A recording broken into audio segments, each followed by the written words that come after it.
duties upon which I am about to enter. the duties which I'm upon to enter. Okay, thank you very much and welcome.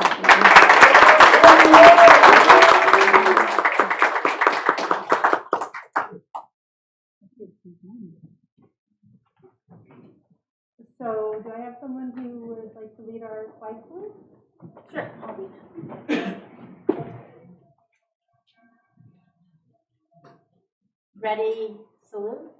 I pledge allegiance to the flag of the United States of America and to the republic for which it stands, one nation, under God, indivisible, with liberty and justice for all. Thank you. Item 8 is community and student staff recognition.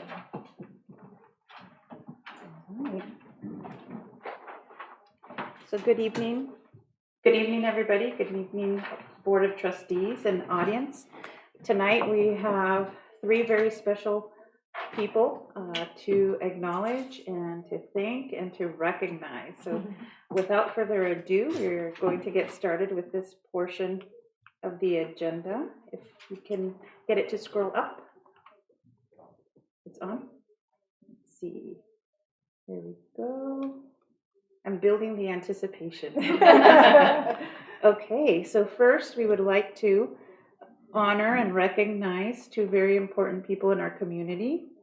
Mrs. Megan Ward, orthopedic impairment specialist, and Ms. Rosa Vallejo, paraeducator with the San Benito County Office of Education. These 2 ladies have taken it upon themselves to run a toy drive, which they volunteer their time to adapt toys for orthopedically impaired students. Let me go forward. So here's a picture of the toys that were gathered. And the importance of this toy drive is that students that are not orthopedically impaired, their families or the students themselves, right, can have toys from any store. They can press the buttons and they will activate. We have children in our community that do not have the physical ability or the mobility to press the buttons and get the toys to activate. These 2 ladies, Mrs. Megan Ward and Ms. Rosa Vallejo, take it upon themselves to adapt the toys. They rewire them and they make them accessible to the students in San Benito County. So tonight we honor their work and we honor the fact that they have this passion and motivation to help all students. And we are very appreciative of the fact that we were able to participate as a school district this year, and we look forward to collaborating with them in the future. So with that, the Board of Trustees would like to recognize you ladies and provide a certificate of appreciation for you tonight. So welcome.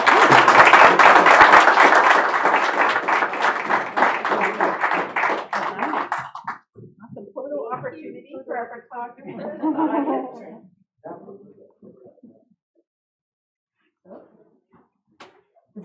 The certificate probably presented to Megan Ward for your efforts, and thank you so much. Thank you for the donation. I really appreciate it. That was really cute. No problem. And also Ms. Vallejo, thank you very much for all that you did. Thank you so much. If you'd like to shake hands. Thank you so much. And for everything that you did. Thank you. Thank you very much. Wants to stay here? Yeah, if you'd like to stay, we have one more very special recognition tonight. So in the audience, we have a very special student. His name is Darius. I think I spy him way in the back there. So we will move forward. We have Miss Dizon here, his principal, and his teacher that will most likely look in this way. So Darius was the top Footsteps to Brilliance reader all of last school year. He had millions of words read, which is phenomenal.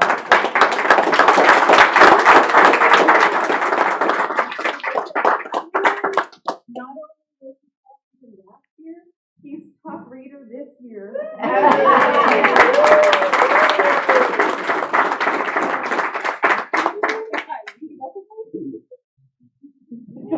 He's currently in second grade at Rancho Santana. He is absolutely doing a phenomenal job in his reading program, and we congratulate you. We're so proud of you, Julius, and we know that you're going to finish the school year strong. And thank you for coming tonight. So we can give this to you. Okay. Congratulations. And keep reading.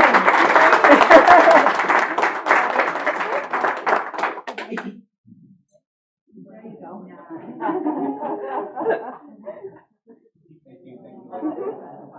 You want to take it all, baby? Good job, Dad.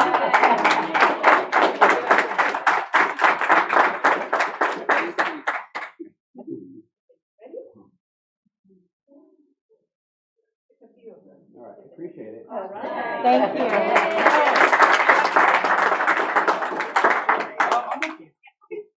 All right. Thank you for coming.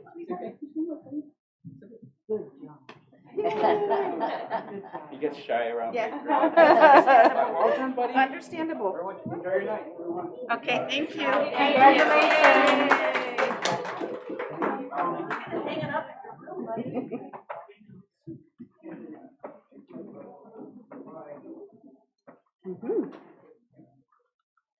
Okay, so that is the end of that presentation. We are on closed session.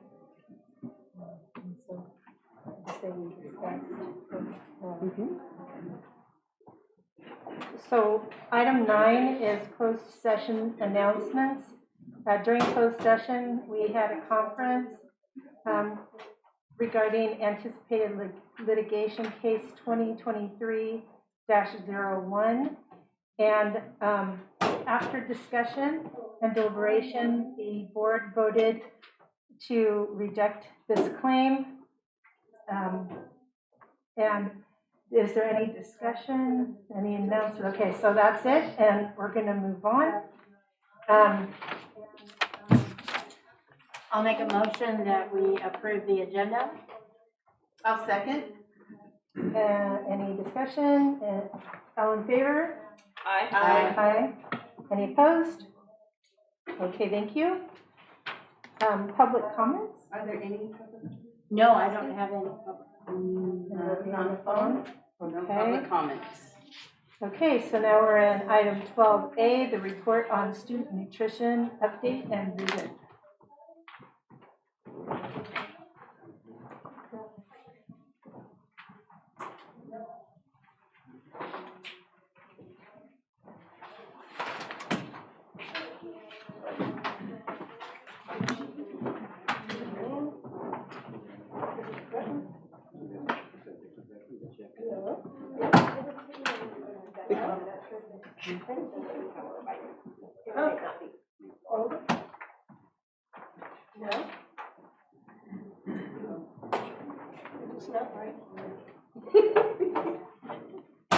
Some people, oh, there it is. There it is. You just need to do your magic touch. Good evening, board members, Superintendent Sanchez, audience, my fellow comrades over there, 18. I came back. I try to frequently get in here, but you know, so many things are going on. So I was here not too long ago, and we had an update, and we shared some things that have been happening in the department. So now I want to go back with you again and share some things that I hope to happen in the future. And there we go. So I've been here for 9 years. When I first came here, Mary McIntyre was the superintendent. Kathy Coonan was my boss. She was great, and I miss her greatly today even. But even in my first meeting with y'all, I remember saying, we need improvement in student nutrition. We need to service our students better. And I have tried my best all this time to move that vision forward. And you know, we've hit some snags like everybody, but in general, we've moved my department forward pretty well. So our lunch ladies interact pretty much with 5,000 students every day. And I have 24 staff members that are in that group.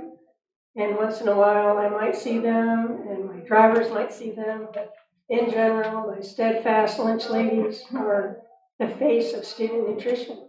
And I appreciate them, you know. They have a great job. If you would ask me, they have the best job. You know, they feed little kids. I don't want them to clean my room. I want them to come run and get in my line and eat some food. And that vision has been shared with my staff, and they've taken up that cause, and they do really well with it. So over the time that I've been here, we've served 10,441,121 meals. And that's a lot. I didn't do it. But I championed those that did, and that was great. It's a lot of food. It's a lot of food over the time. So we've done this in what I call fake kitchens. You know, I was sort of astonished when I moved to California from Alaska. Y'all didn't have kitchens. And I'm like, what's going on here? I mean, like California, if we go to California, where's my kitchens? And, you know, they didn't even have a spatula when I first got here. You know, I remember doing bagels at May School, the back to school thing. Me and Kathy are in there going, I'm sure there's a knife in here somewhere. And there was not. You know, we were like, what is going on? So we've come a long way from those days. But there is still a long, long way to go that I would love to share that with you tonight. I've always been the person that keeps looking around. What can I do to move this concept of better nutrition to students forward? And you got to do it in the constraints of working in a school district and working under USDA guidelines and working with students who are fickle. One day they love this, the next day they wouldn't touch it with a 10-foot pole. So, you know, you have all these variables that are in there with us. And over this time, I've been able to find space and improve with the constraints that we have. Now we do have knives and spatulas and ovens, and my staff takes pre-processed food and we heat and serve it in a better way than we used to do it. It all used to be prepackaged, sent to us from somebody else, and we have our hands in it a little bit. But I'd say 90% of the food that we serve is frozen food that we heat, back up, and serve it to our kids. And, you know, we can do way better than that. We live in an area that feeds America, you know? Our food goes all over the world, and we should be able to give that to our students. You know, they deserve it. They drive by those fields every day. They know agriculture. They know what frozen food is and what real food is. And, you know, it's my vision that we start finding ways to share that with them. They deserve it. So I think what we can try to do is what I like to do is repurpose things. You know, I've repurposed some of the kitchens. I've found closets and turned them into storage rooms. You know, I've redone all our warehouses. I redid our vans, you know. So why can't we redo some other spaces that are currently ours and repurpose them to put in a central kitchen in our district office, you know, and use some of our labor forces that we have, or some of our partners that I have that can help with designing it and bringing in the right equipment. The Mike Fisher at the high school is chomping at the bit to come partner with me to repurpose our menus and figure out a better way to do it bulk. And, you know, I have staff at all my sites that we could, you know, start to retrain and repurpose their ideas of what they do every day. And we could bring in a central kitchen in this and start feeding our kids way better food than what we're doing right now. And so I think that we have my office. I've already redone my office. I don't know if y'all have been there, but my office was one big portable, and I had a conference table that I never used, and so the maintenance staff last year cut my office in half. We put in a floor, changed it around, and now we make the super snacks out of my office. And it's all done up to code, and it's great. Which got me to thinking, well, here we go. Square footage is square footage, and how you use it is what you do. And so, even though Brandon's not here, I went and talked to Brandon one day, and I said, Brandon, next door to me is kind of not being used, and what do you think? What if I was to try to figure out a way to put these two offices together and have more space? How would you take that? And he was like, yeah, I hardly ever use it, yada, yada, sure, we could figure it out. So then I go to Erica, I got this idea. Why can't we repurpose what we have? Because, USDA won't allow me to bring in a building. I can't build, I can't improve the district in any way, but I can repurpose what I have and use it with some of my funding and other fundings from grants, and they're starting to throw all kinds of money at student nutrition again for bringing real food, and here's this equipment grants and this grant. And so we started applying for them all and trying to get more financing that way. And, so Erica, what about this? And so we walked around and dreamed, and we were like, yeah, we could see it. So then Aaron, I was like, Aaron, come dream with us. So we all walked around. We had like a field trip one day of dreaming, here comes Beth, come on over, you need to see what we're thinking. So we all kind of strategized and thought, there is a way. If we really,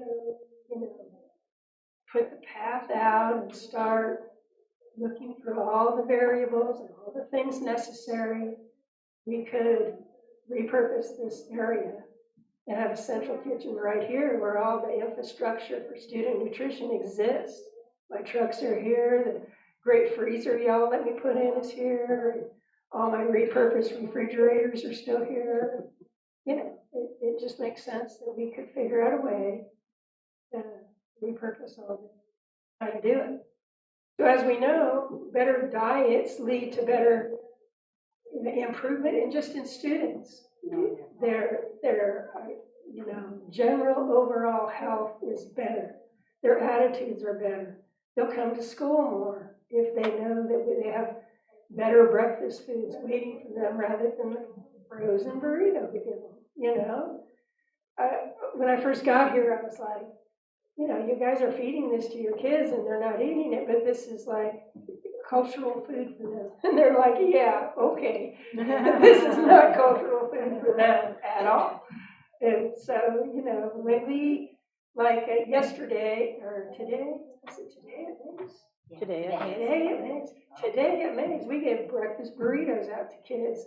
And in our mind, we were like, man, we could do that once a week at all of our schools and send it out from a central kitchen made by us with locally processed, brought in cultivated foods. So we're thinking that we can try to get this goal is to try to transition to scratch cooking. It would be not immediate, obviously. It would be scratch-like cooking for a little while, where you would do some of each and slowly change everything over to be able to reach the goal of having more than half of your food scratch. So we believe that it's all very doable. And we're just kind of showing you the vision so that you guys won't be going, what? What are y'all thinking? I don't think it, is this my last one? Oh, there we go. So ever since I've been to Hollister School District, our mission vision has been for us to offer the highest quality of food available to as many students as we can reach, working within the constraints and the guidelines of our budgetary control. And, you know, we've done really well with that. We've improved easy 20% of our meals every year, you know, in participation rates. And, you know, kids expect to have better food. So really our only place to go now with the constraints of the kitchens that we have is to try to bring in scratch cooking. You know, you can only heat a burrito so much. So that's my issue. Y'all should come along. Yeah. Any questions? Okay. So I know this had been brought up some years back, right, because I know you were looking for facilities in town and, I will. you know, but the limitations, like you were saying, with your funds are very restricted and have to be, as you stated, you can modify but not build, Correct. right? Correct. So, and I know we had talked about the DO as well some years back. But, and I think what was discussed, if I recall correctly, the issue with that was because we're on a septic Correct. here. Good job. I remember. Yes, you do. So as we have our vision, as we're walking around and we're dreaming, that is the very first thing we talk about, is none of this can happen unless we can find the right engineer that will design a septic that we can put in. And we have the room, we've already mapped it out. So we have a place left. This is only 5 acres. Right, And we already have 3 septics here. right. And so we have room right in the middle for 1 more. But we need an engineer to design that for us so that we could attempt to go get a permit and then have a company come in and put one in. There's a company in Gilroy that once we have the design, they will come and talk to us and talk about a costs, and then we can put it out to bid. But, you know, our first step is really, other than dreaming, is to try to find this engineer and make sure that any of this is possible. Right. The next thing, just to preempt, is the foundation of the portable. Right. Whether it will be able Because to. they're old. Yeah. These are the old Fremont. I know, I do know. But they've been skirted this whole time, and they've not been exposed to anything. So we don't even know what that is yet. So Aaron has pals that came and dreamed with us about that. And they said they will, you know, send somebody over and crawl underneath and poke around and tell us what we got. So, you know, we're slowly working our way through all of the, well, what if? What about this? What about that? I mean, the food waste, if we tried to be more environmentally conscious, we could do a compost. And instead of it going into the septic, we could just set that food waste aside and either compost it or, you know, have through our garbage recycling, have it, you know, held in a container and taken out. Isaias and I talked to John about this like 7 years ago. Remember. Yeah, I remember. He was like, no. I mean, we don't necessarily have to put food waste into the septic, and we could do something like that. Absolutely. And if you have it all in one central area, you have so much more control over all of that. Costs, waste, all of it.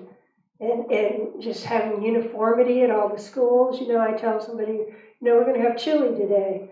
And I send out the ingredients, you know, and they heat it and open the cans and they make chili. and I have 9 schools, and I have 9 different versions of chili.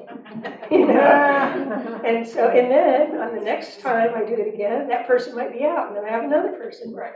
So, you know, you're never getting the same, you know, almost scratch-cooked food from us. Right. So if you had a central kitchen, you would. You have standardized recipes, everything would be uniform, and it'd be great. So, yeah. So what do you see as like a timeline? Well, it really all Your depends. imaginary, you know, I would love to have it, you know, my best would be that we would move forward and try to get it done by next school year. Because you're really just repurposing, you're not building or, you know, so it would be the septic people and you know, you can put those in a week. You know, it just matters on getting all your ducks in a row and you do it. And so, you know, it all depends.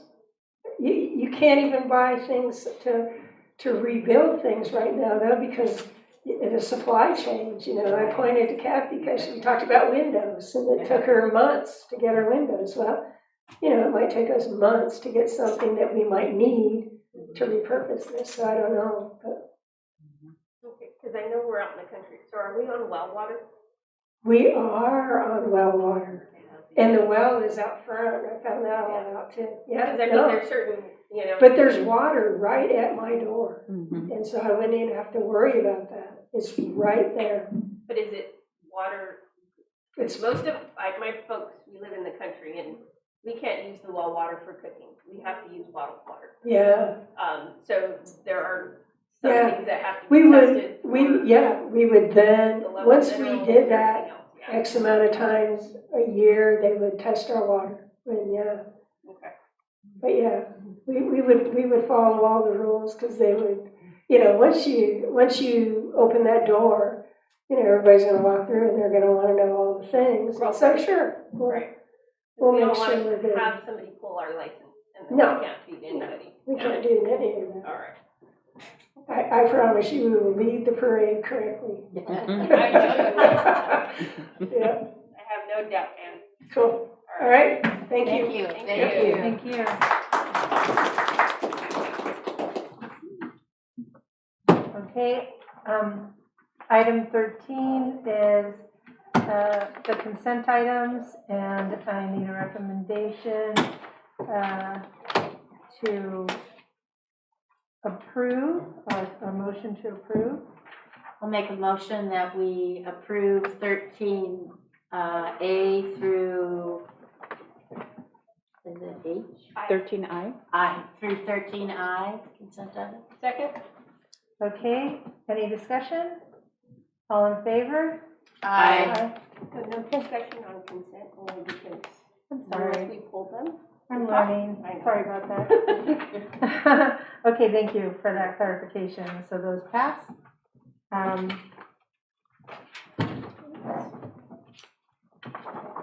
Now that we've passed it though, I would like to see some kind of a discussion about some of the statistics that are in these SARC reports at another time. I don't know how you'd like to present it. We'll talk about it at In the end. future? Yeah.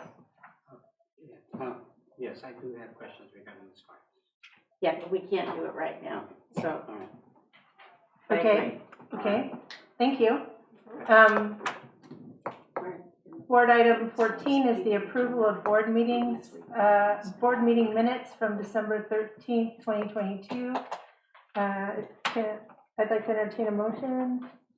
I'll make a motion to approve the minutes for December 13th, 2022. Second? Okay, all in favor? Aye. Any opposed? Okay, thank you very much. Now we're at discussion action items. 15A is consideration and action on review and approval of the monthly financial report. Good evening, board members, superintendent, audience members who decided to stick around. We appreciate the fact that you're sticking around. So this evening, we've got our financial report through December. The last report you saw was our first interim report. This one's gonna look very similar because we're gonna wrap that up right before, and then school, released for the holidays, even though business was still here, but things kind of slowed down in December. So for your unrestricted budgets, even now, there you go, thank you. I tried to make that larger, but you do have a paper copy, so I'm hoping that that's helpful for you. You can see that we have made consistent budget adjustments with where we were at our first interim. And we are now about 4 or 5 months into the year.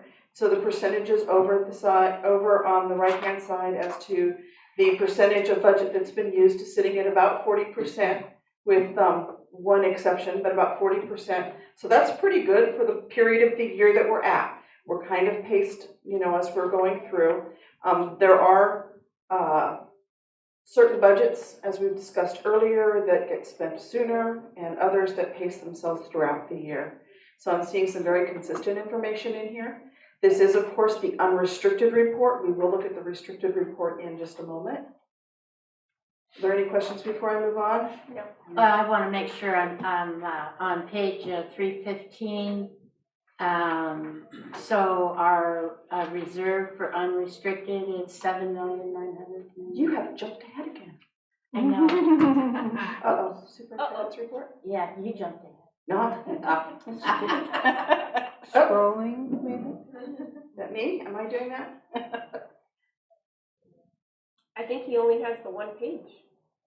No, Oh, there we go. go, there we go. We're going Okay, up. so we looked at revenue and expenditure, and so going forward, these are some balance sheet balances. There's nothing really for the board to concern themselves about, with the exception of the very top line on this report here. That's your cash.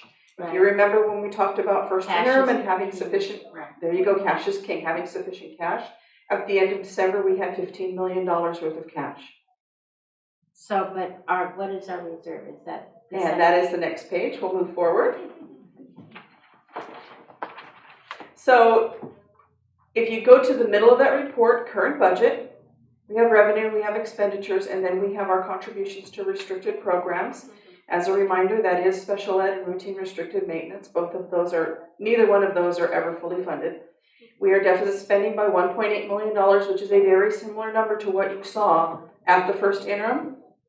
And our reserve balance is the bottom of that very middle column, $6,029,000. Oh, okay. So that is going to be very similar to what you saw at the first interim. There might be a few little nuances, but it's still deficit spending by $1.8 million. And have we identified what that deficit spending is? All those expenditures that are above the revenue that we're taking in. Which I know kind of sounds a little, but really that's where it is. We have not wrangled in all of our expenditures. So where we are right now in the budgetary process is second interim ends at the end of this month. It has a January 31st ending. You'll see that report on March 15th.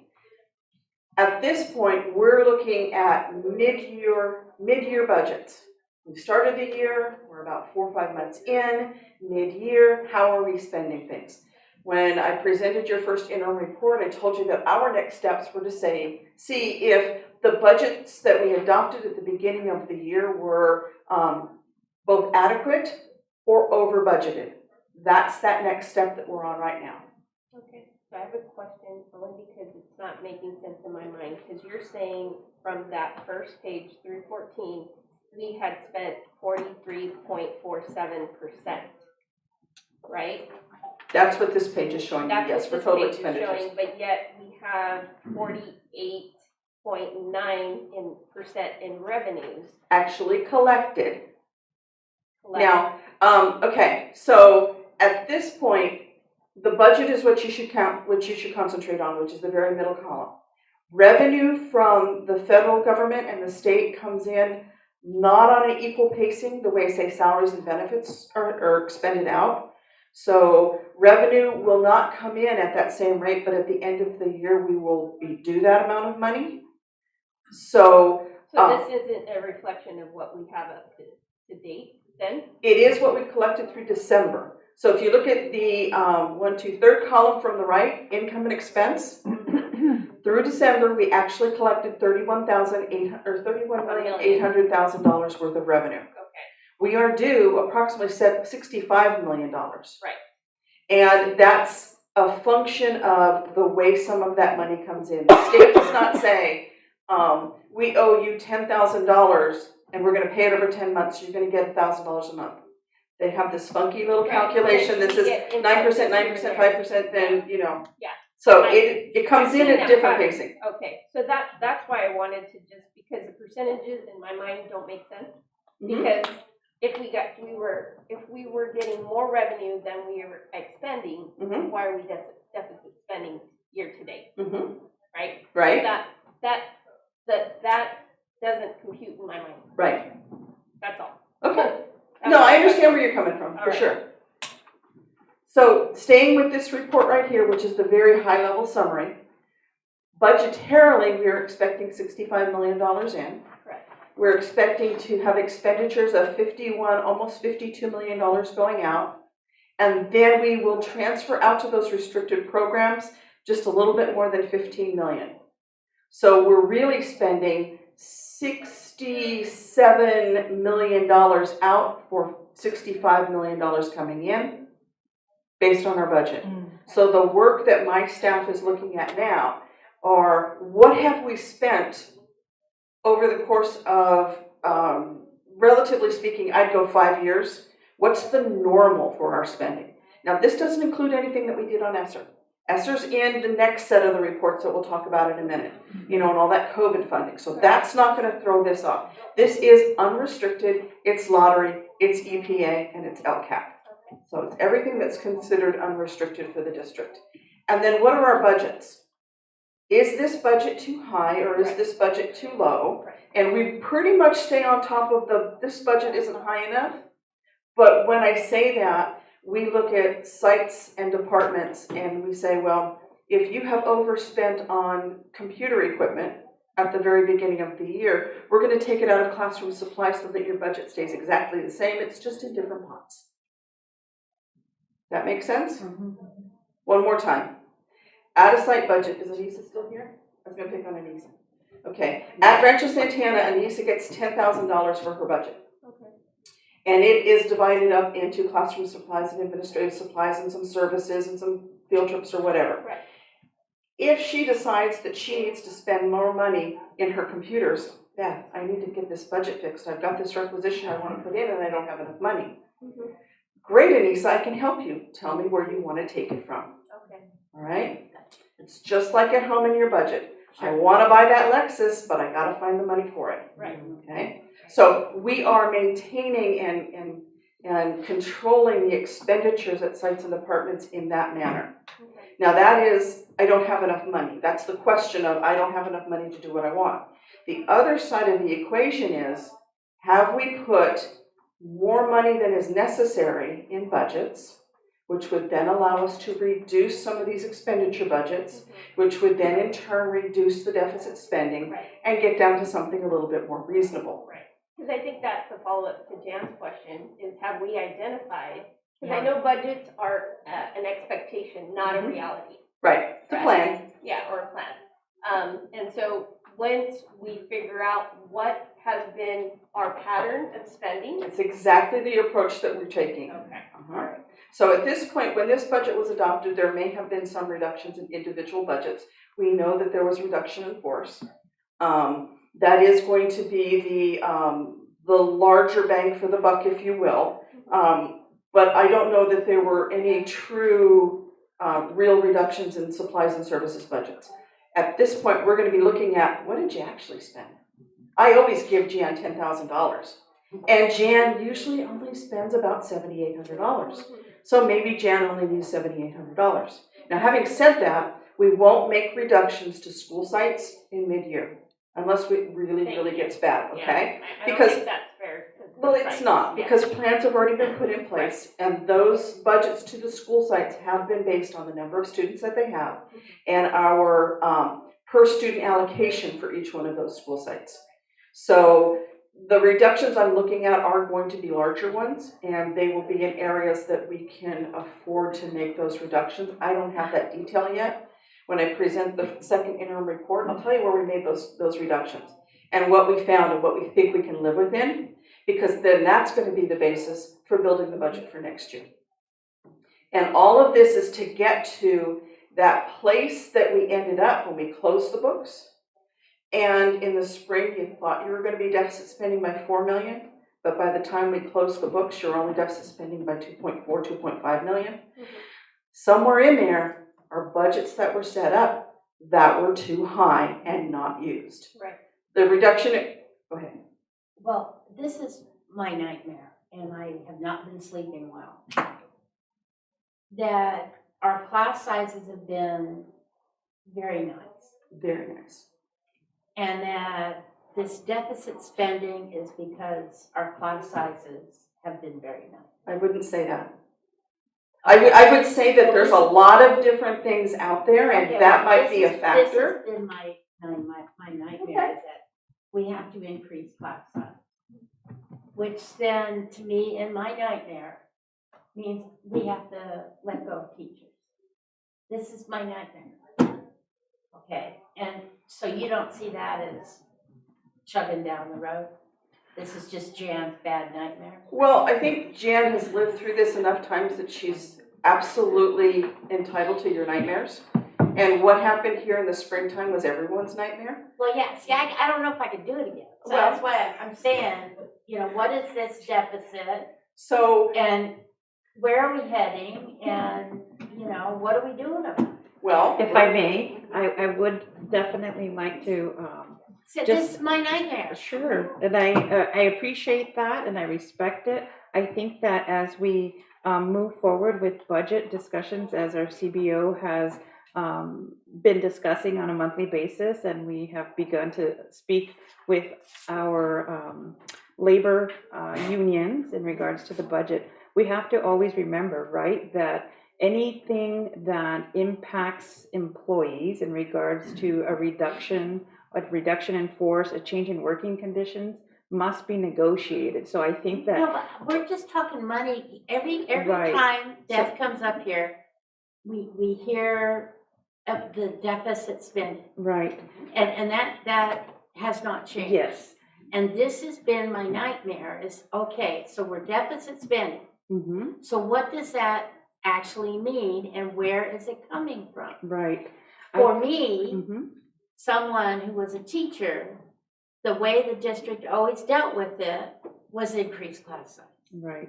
I think we're at a preliminary position, right, to make any type of public discussion or. Well, if we don't talk about it, when are we gonna talk Right. about it? I think that this is a discussion for the board to have potentially, in private in regards to any type of negotiations. I'm not negotiating, I'm talking, Mm-hmm. we're talking about, she So- just brought up that we are deficit spending for this period, Mm-hmm.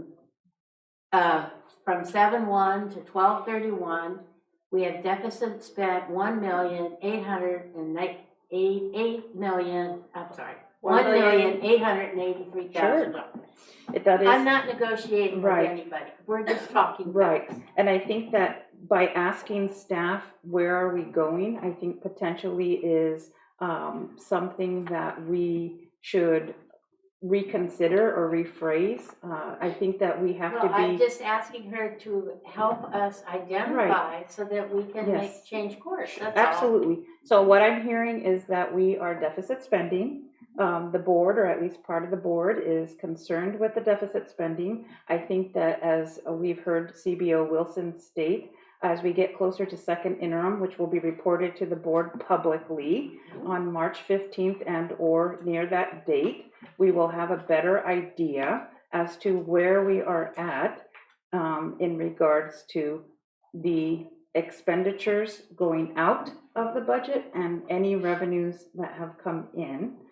We will continue to discuss the budget and the budget monthly reports as we do publicly. And we are actively involved in negotiations with our Yeah, unions. but I think that we need to clarify, Mhm.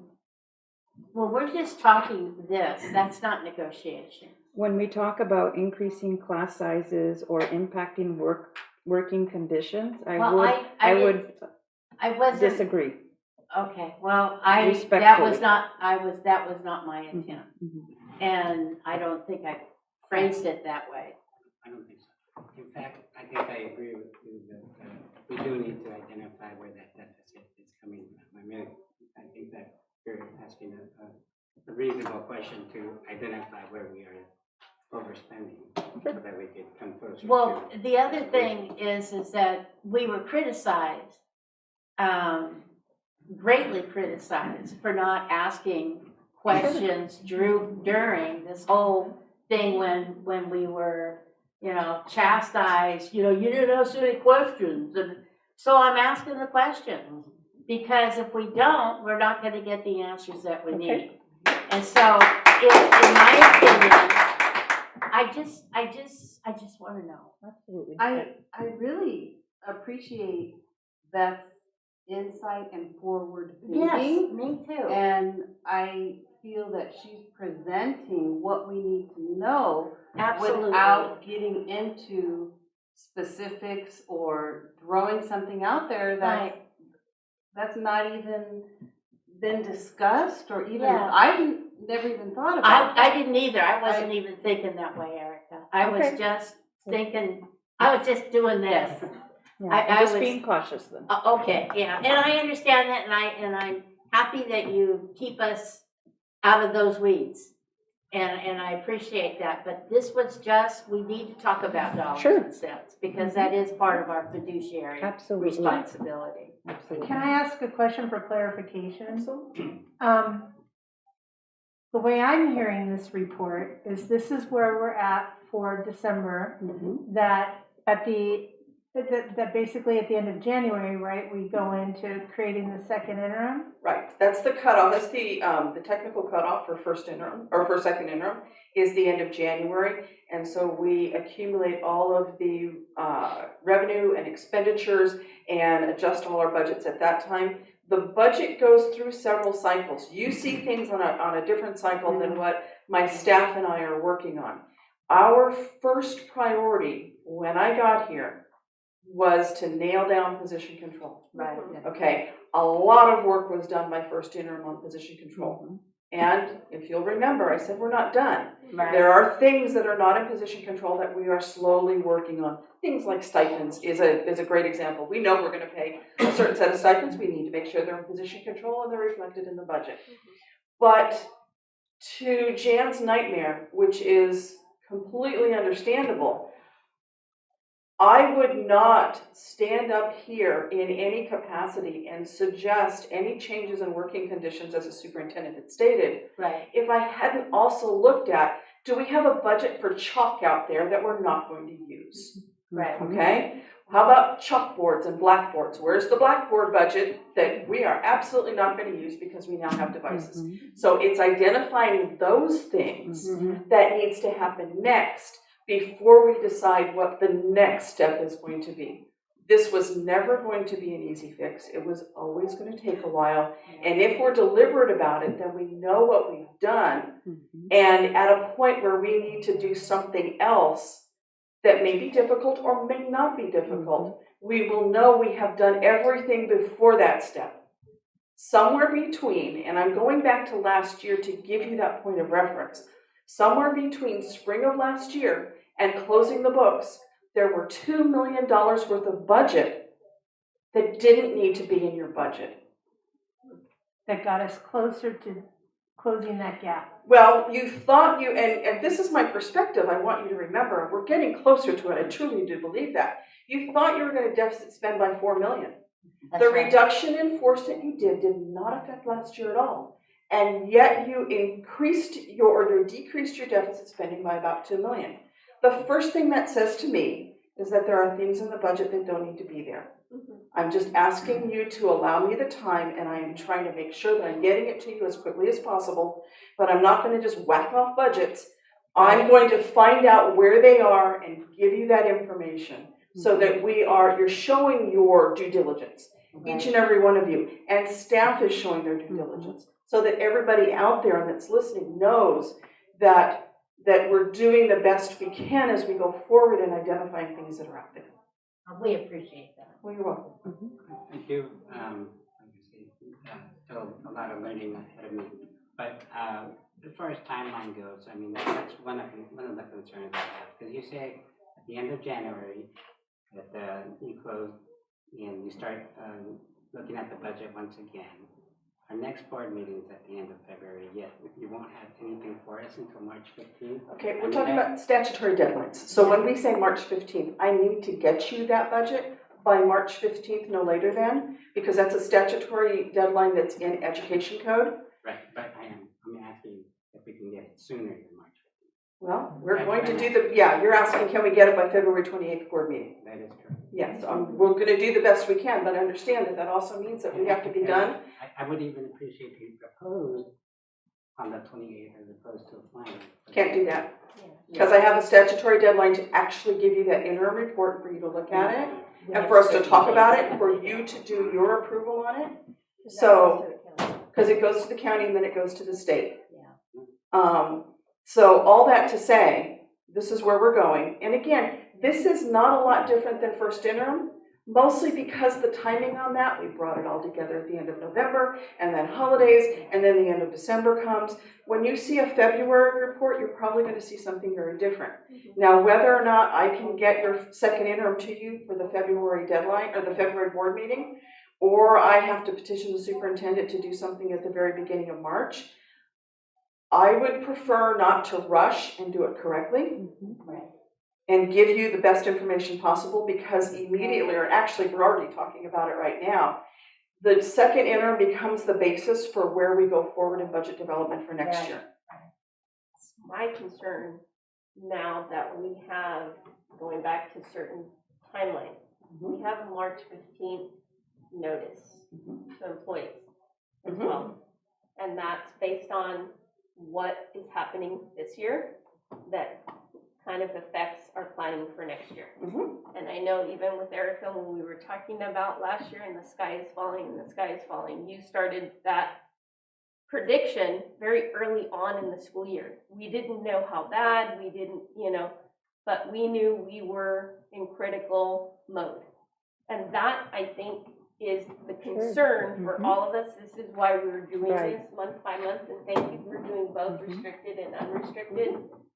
For us and for the folks, watching and here tonight, because it is important. We definitely want to identify as early as we can, but a budget this large has so many moving parts. And I know I've had conversations with folks, from our district. The only one that really will ever be able to understand the budget is yourself. Well, I hope that I can get you guys coming. But there's so many moving parts, and there's budgets, there's funding that comes in certain earmarked, certain buckets for this and buckets for that. We won't be able to understand all of it. But, I think for us, the critical piece is and you're doing that amazing job of identifying and piece by piece, really fine tuning this machine, this 65 million, Plus the stuff- enterprise, plus the other stuff. corporation, it's 65 million, we're the, as far as the school, we're the largest with the biggest budget. So again, I understand Jen's, question, but then again, we're not quite there yet, but I don't want that March 15th to come and go without really understanding where we need to be for staff, because we do have to notify staff if we're going to do pink slips, right? Because then we're looking at retirees, we're looking at many different factors, right? And those are all things that we need to know earlier rather than later, in cooperation with the budget, right? But I just, to me, the March 15th is that critical piece for notification as well. That makes sense.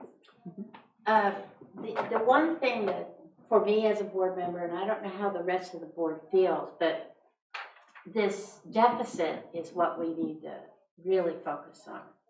to try to get rid of. But she is. Well, I understand that. She's trying to find it for us, but to me, that should be like our big goal. You know, where is it? Why is it? How do we get rid of it? And get that number to go away. And I don't want the board or the public to get the idea that we're not doing anything until second interim has been done. Oh, The no. superintendent started having conversations on staffing for next year and some of the plans for next year, probably sometime in December. And then let's plan on this and let's have this discussion, let's plan on this and have this discussion. I also don't want you to think that I'm doing this by myself. I have staff in my department, but everybody that's at that table right now, and maybe some that aren't actually there, are all part of this process. And they're saying, I'll go to them and I'll say, well, you know, I'm noticing this. Well, I can probably do this. So we are all problem solving. As Anne dreams about what she's going to do for her kitchen and then starts to problem solve to get that kitchen she's looking for, we are also looking at all of the little nuances that we know about, and we're problem solving to say, okay, this probably isn't necessary, and this can be done with some sort of a categorical fund. And so, you know, those are the types of conversations that are having as a whole, as an administrative team. So it's not just me. I may be, to a certain extent, leading the conversation, but it's not just me. So we have another half of the report. Okay, yes. Okay. Yes. Did it go to sleep? There you go. And so this is the restricted side. As was stated earlier, it's good to see both sides of it. So restricted, again, are those categorical funds that come in with strings tied to them that say, you can only spend this money on this. Whether or not it is federal or state special ed funds, or it's the remainder of the COVID-related funds that are out there, or if it's routine restricted maintenance. Each one of those things have specifics on how we can and cannot spend that money. And so these are the budgets for what we think we're actually going to reasonably spend. And I'm going to, and some of these will not follow that 40%. The 40% that you saw in unrestricted includes nearly all of our staff. Not all of our staff, there's a big chunk in special ed, but nearly all of our instructional staff and our classified support staff are over there, and those get paid nice and evenly, where some of our special ed staff gets spent in a different cycle, or the books need to be spent differently, or maintenance needs to spend something. So those will fluctuate and won't necessarily be even.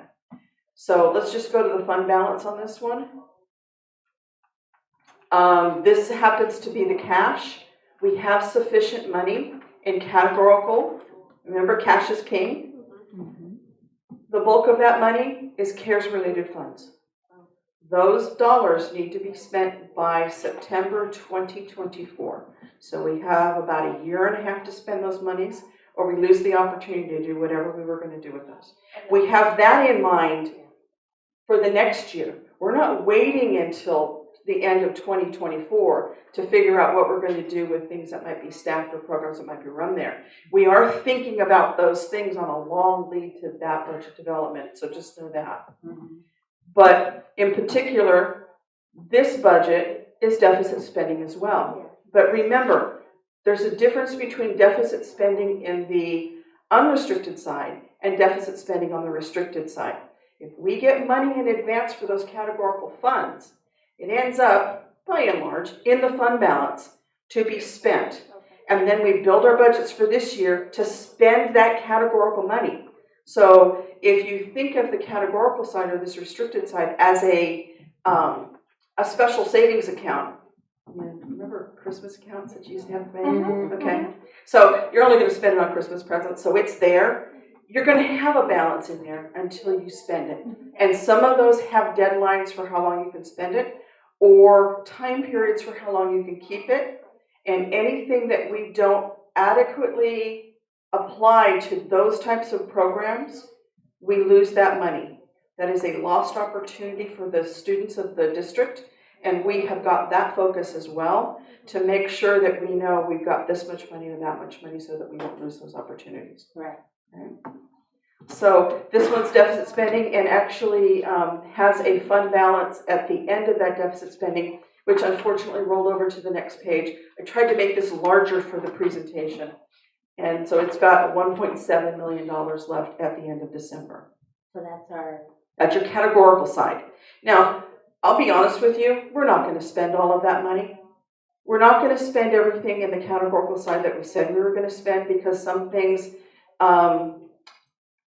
we won't be able to actually get to in this year, but those budgets are there. Again, it's spending authority by this board to do those things that are in there, and if we don't spend it this year, it'll roll over into next year, and we'll have spending authority to go into next year, and so that's the way the categorical side works.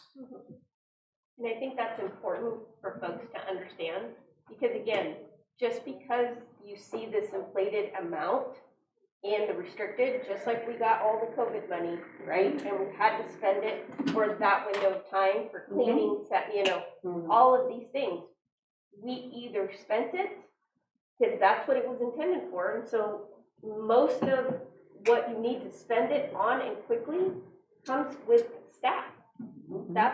That's where you can spend down some of this money. The unfortunate thing is if it's not earmarked or budgeted that way, right? If it's on a grant or if it's on this limited, window of time, we need to know and understand that when we're hiring, right? And earmarking certain people out of certain funds. Right. And I believe that we're doing that. Okay. Now, the last thing I'll do as I finish up this section of the report, and actually the monthly financial statement, is tell you that the governor came out with his budget proposal for next year. Right. Always comes out by the 10th of January. And so he's saying, I want a Lexus. And then the legislature, mom and dad can take a look at that and go, maybe we can get you a Camry. Yeah. All right? But from experience, I will caution us to not get excited about his statement of an 8.1% COLA. And I'll tell you why. Over the last several years, school districts in particular have gotten a big chunk of money coming out of the COVID funds, among other things. Last year, he took our COLA and he doubled it, and we're grateful for him for that. But the rest of the state didn't get that kind of money. Social services are up there, police and safety are up there, state government is up there, and at this point, they are more than likely going to say, wait a minute, it's our turn. So it may not happen, but I want you to be prepared if it does happen, and we get to June and the state budget actually being adopted, and those other state agencies get a larger portion of the budget than maybe they have before, and our 8% goes back down to whatever it ends up going back down to. All right? The thing that I didn't like is the pension, 25 cents on every dollar. Or more, yeah. So the other little nugget that came out of the budget proposal is, do you remember our having conversations a couple of times about the arts, music, and instructional materials block grant? Right. The governor's decided he's going to take back 1/3 of the funds that he originally allocated so that he can do some of those things that he proposed in his budget. Yeah. So when you see categoricals the next time, you can expect to see $1 million less in revenue and probably $1 million less in expenses. The good news is we don't have a formal hard plan on that. We haven't put our life on that plan. And so when we take it out, it's money we didn't even have. We didn't already have. We had 6 years to spend it, and within the first year, our allowance just got cut. Yeah. So better than it being cut at the end of that 6 years. True. So You're trying to. those are probably the two biggest nuggets. There'll be a lot of talk as the legislature does what they do for budgets. Right. And the May revise will come out and will be a lot closer, and there'll be more and more, and you'll hear more and more. So expect to, as we hear things, we'll be sharing it obviously in cabinet, and the superintendent, I'm sure, will share it with you. Or at this juncture at board meetings, if I know something that's coming up or something that's a moving target, I'll share those little nuggets with you at that time. But there might be some talk about enrollment versus ADA. Yeah, they've been trying that for a couple of years, and I'm not sure if they're going to do it. That would be great, That would but, be awesome. write your legislator. See what you can do. Yeah. All right, any other questions before I thank you? All No, right, thank We you. thank you Thank you for your you. hard work. you're very Yes. welcome, you're very welcome. Thank you. and for leading us in that good discussion. We do have a speaker for 15A, and Cheryl Rios.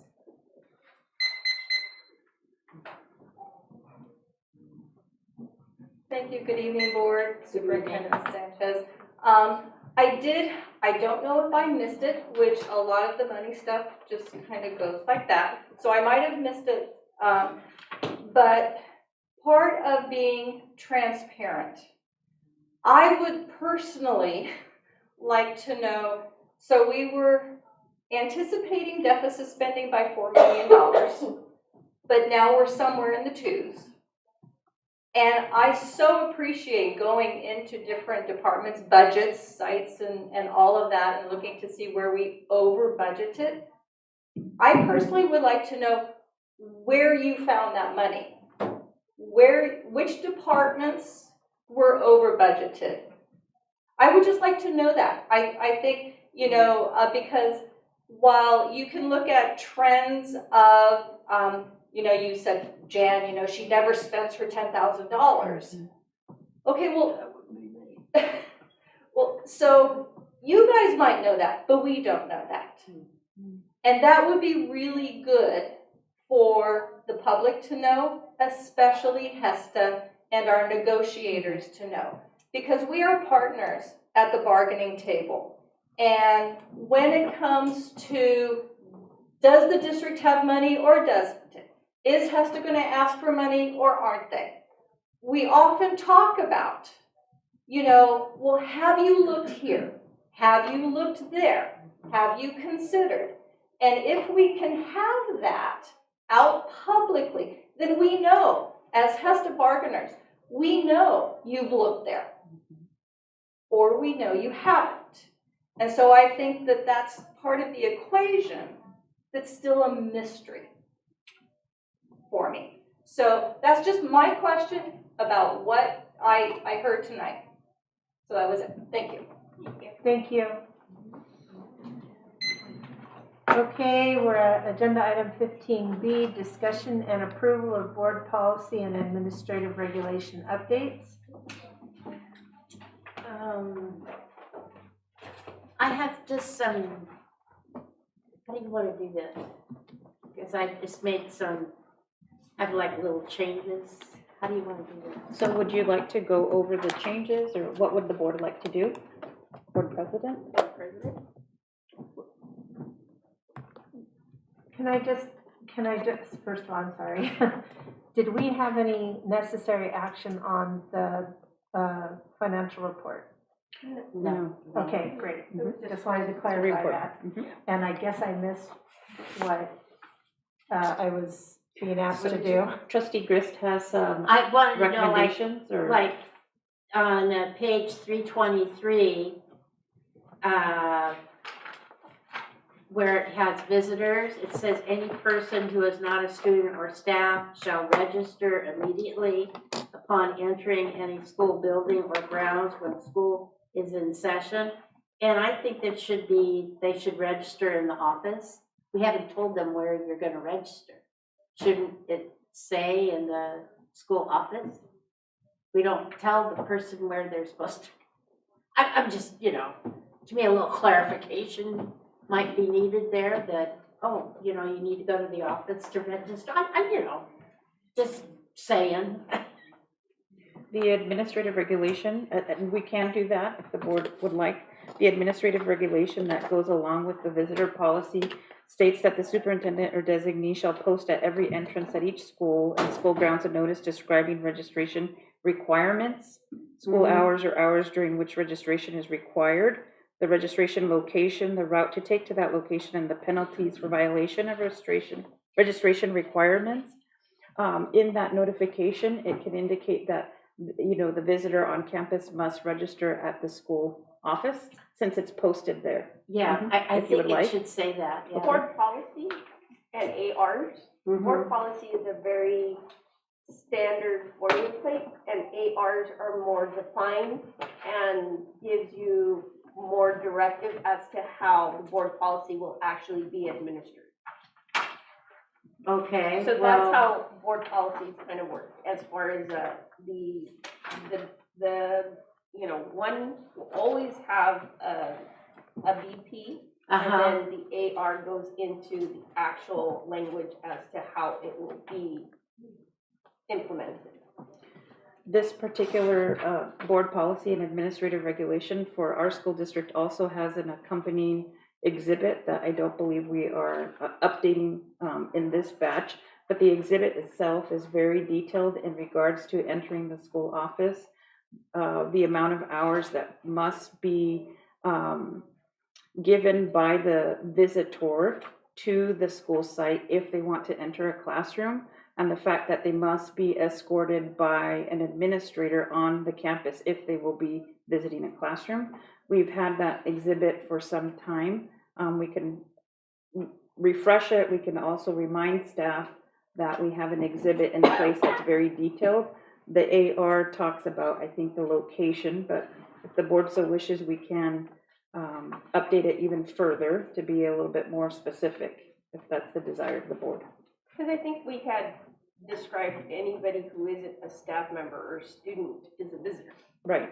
right? Mhm. That includes us as a board. Mhm. right, And so this applies even for us.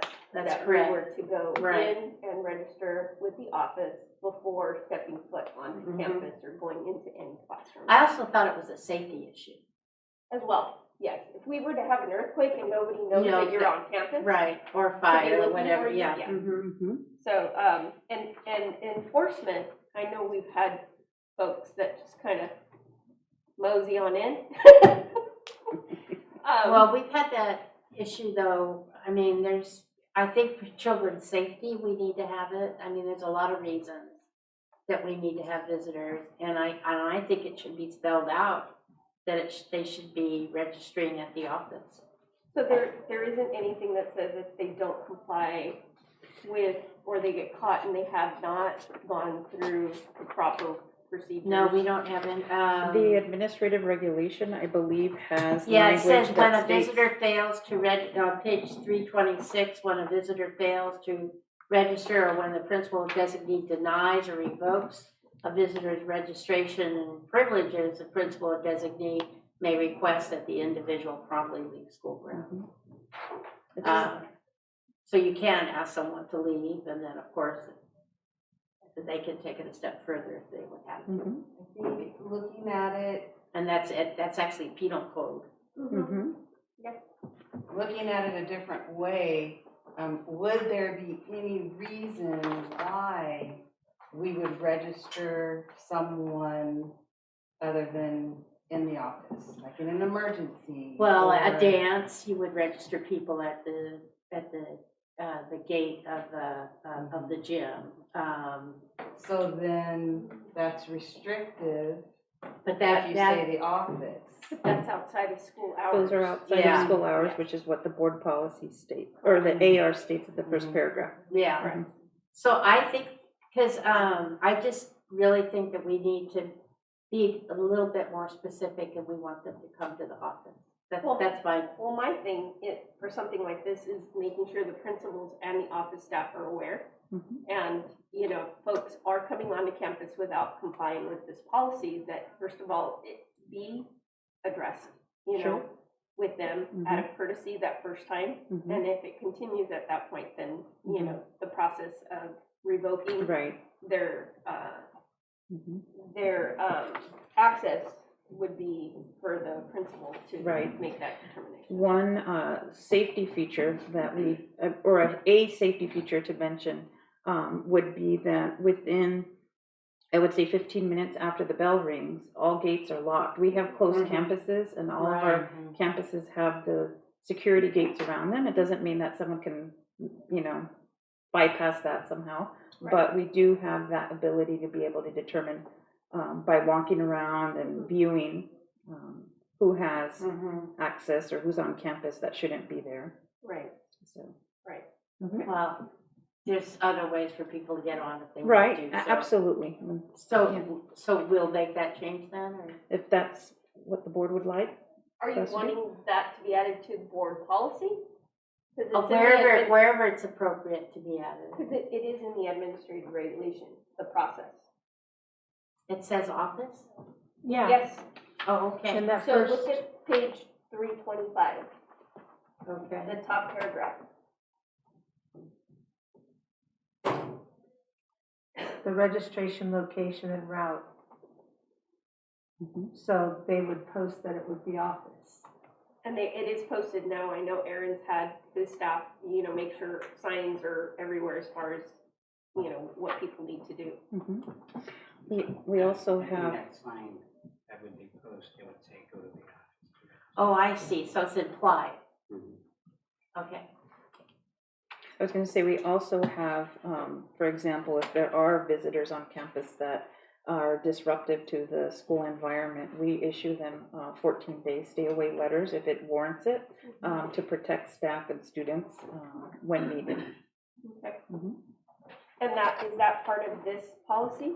Or- That is part of penal code, I believe, because a disruption on campus is also under ed code, and it could be a misdemeanor charge. Do we have to have that in the ARs? or- It is there.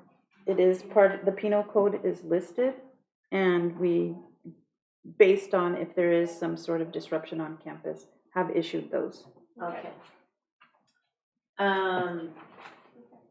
The next one is on, bullying. That I had, does anybody else have anything? Okay, that's page 369. And, this is new policy, and I'm not disagreeing with the policy at all, but it has timelines in it, this new policy. And I think we need to be notifying our parents and our staff. And I think that this should be copied and sent out to parents with their report cards. And I think it should be on Parent Square. Because this timeline, there's a, the timeline is, what page is the timeline? On, you have, where did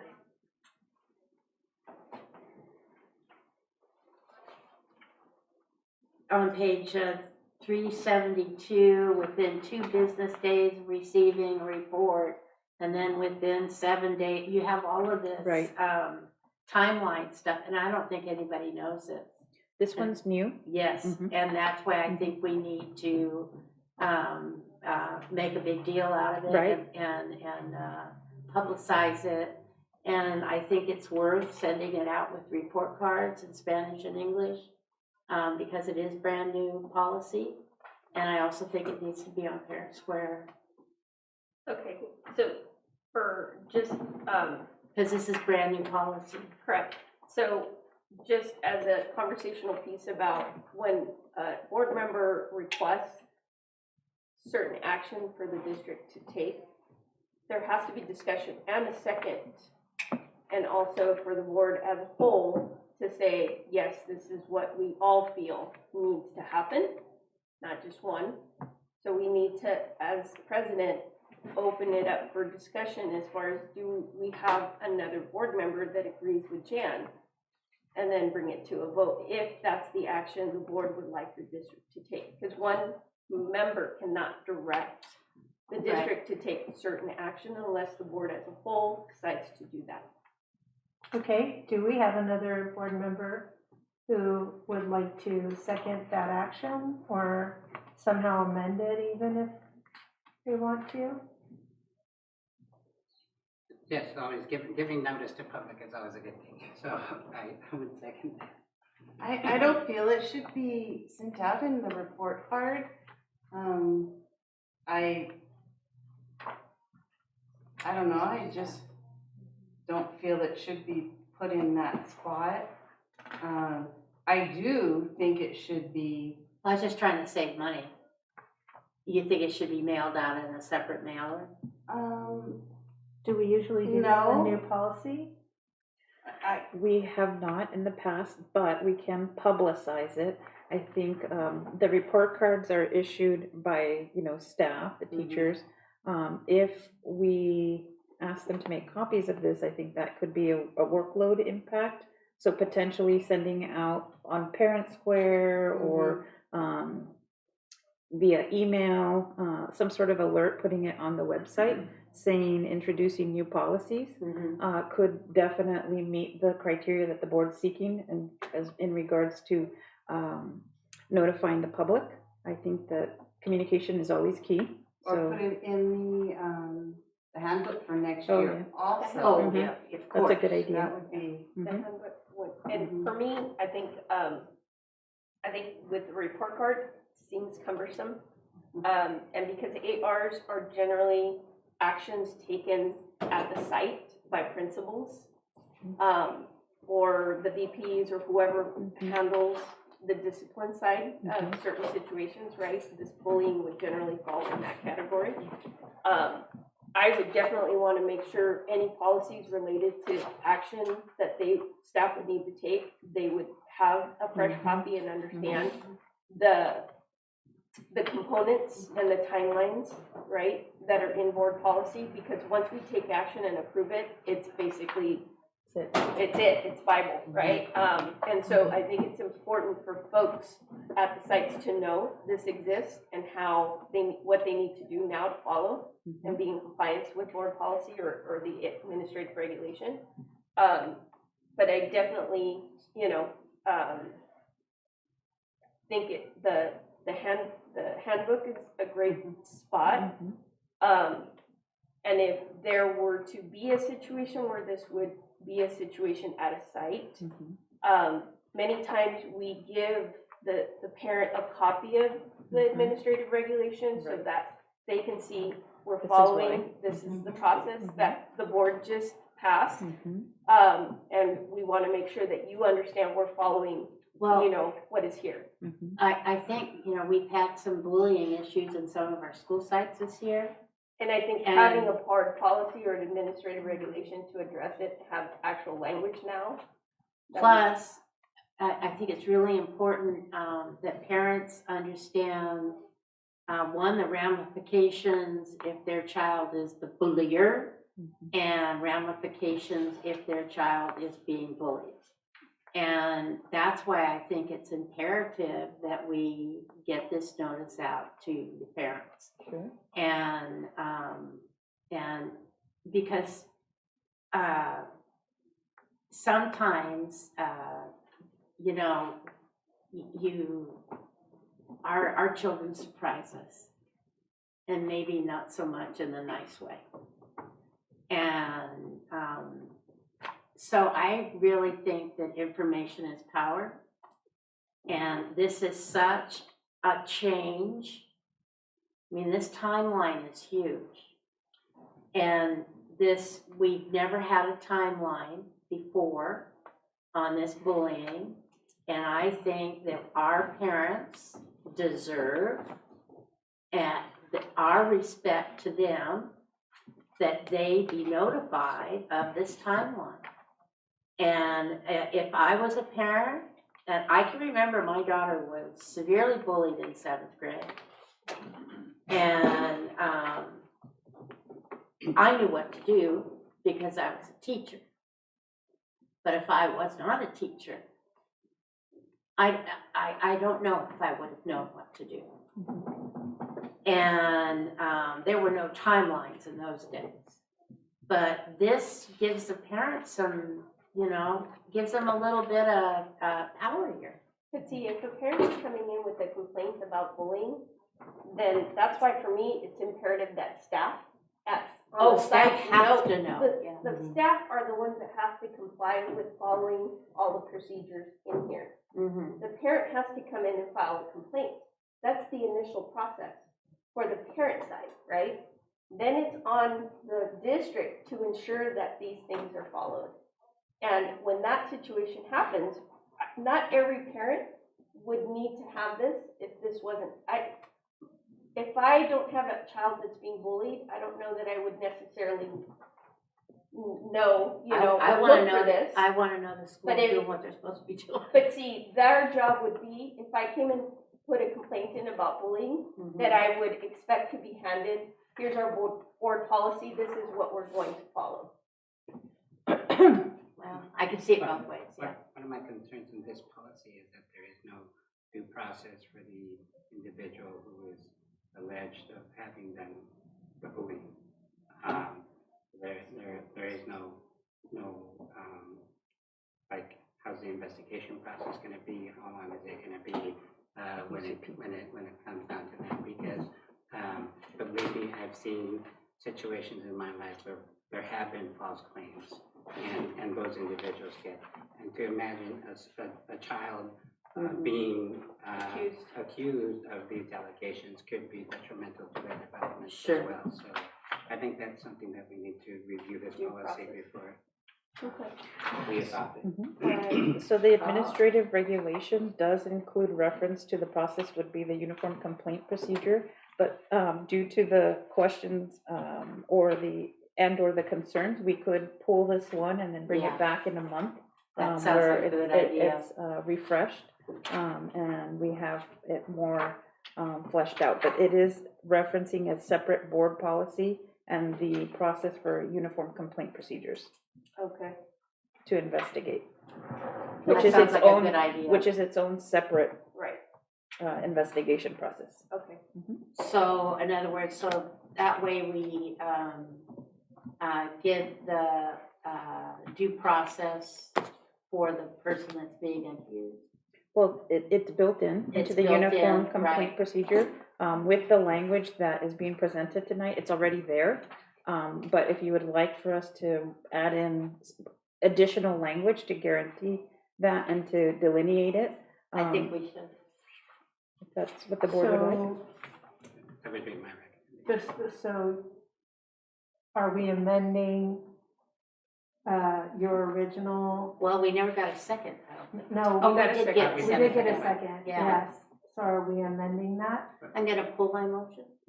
Yeah, in order to give us an opportunity to review. Okay, and so we would need a motion to pull board policy 5131.2 and AR 513.1.2 to reconsider again in February. So Yes. could I get a motion on that? I'm going to, pull my motion on AR 5131.2. And we will bring it back in February. But don't we need a motion to pull it, period?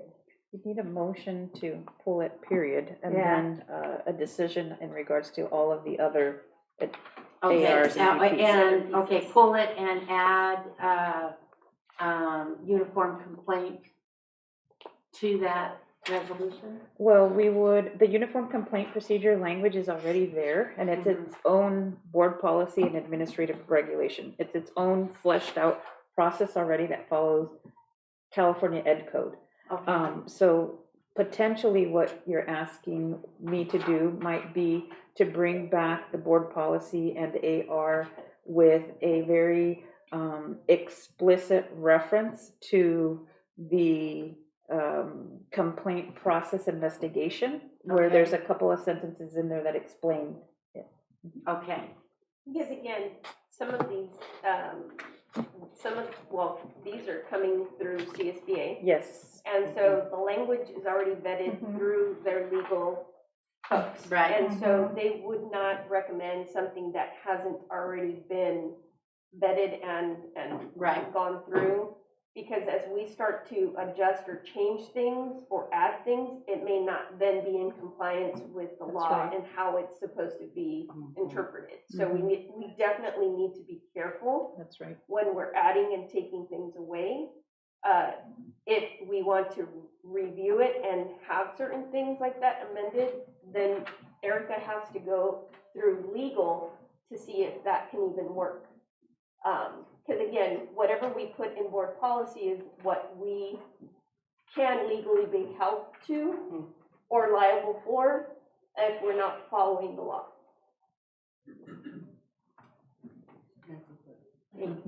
That is nice. and that's what I Oh, you was- know what, because look, if you go to page 363 and go to the fourth paragraph, any complaint of bullying shall be investigated and if determined to be discriminatory, resolved in accordance with law and the district's uniform complaint procedure specified in AR, so it is listed. Yes, I knew I had read During that in the there. investigation, it is determined that a complaint is about non-discriminatory bullying. The principal and or designee shall inform the complainant and shall take all necessary actions to resolve the complaint. Yes. Again, since we're thinking about giving it out to the public, we should give them notice as to where that complaint process is at. Well, it goes together, it's with the, this is, it's there, it's board policy and then administrative regulations on bullying. But we have to give it out together, I agree with you.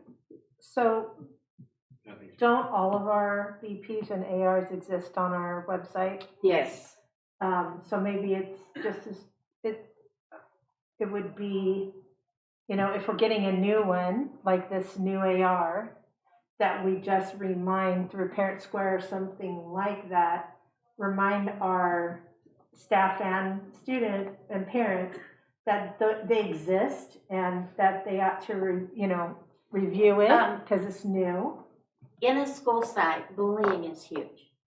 It is one of the major things that administrators deal with on a daily basis.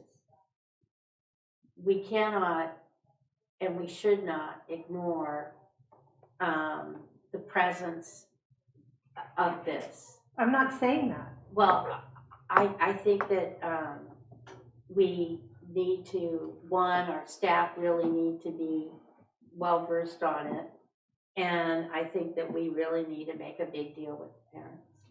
I agree with Trustee Martinez where staff can have it on hand, and if a complaint comes through, then it can be directly handed to the parent or the complainant or whoever that is.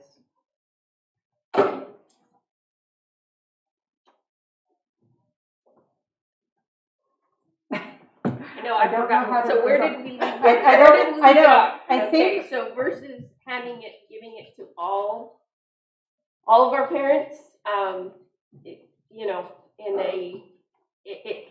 the thing is that we're cherry picking. We don't do this for all things that impact our students. Board policies and ARs, every change that we make somehow impacts our students and our parents and our staff. And we don't do this for all. Mm-hmm. So to cherry pick one We have to do it for all. seems, I understand the importance and I understand, we are actively, like the middle schools, doing presentation on bullying, I think if you wanted to actually be constructive and be a part of teaching our children what's right and what isn't, but that starts with what you do there at the site. But I don't want to do, cherry picking because we haven't done it for any other policy or AR. And I like the fact that this is relevant. It can be in the handbook, and I think that should be something we do add, since it's been more defined and given a lot more specific depth to it in the process and identifying all the different types. So I think to me that's what I would like to see moving forward. And if there was a situation that came up and it had to do with this, that a parent be handed the board policy so that they understand what the process will be and how it will be addressed.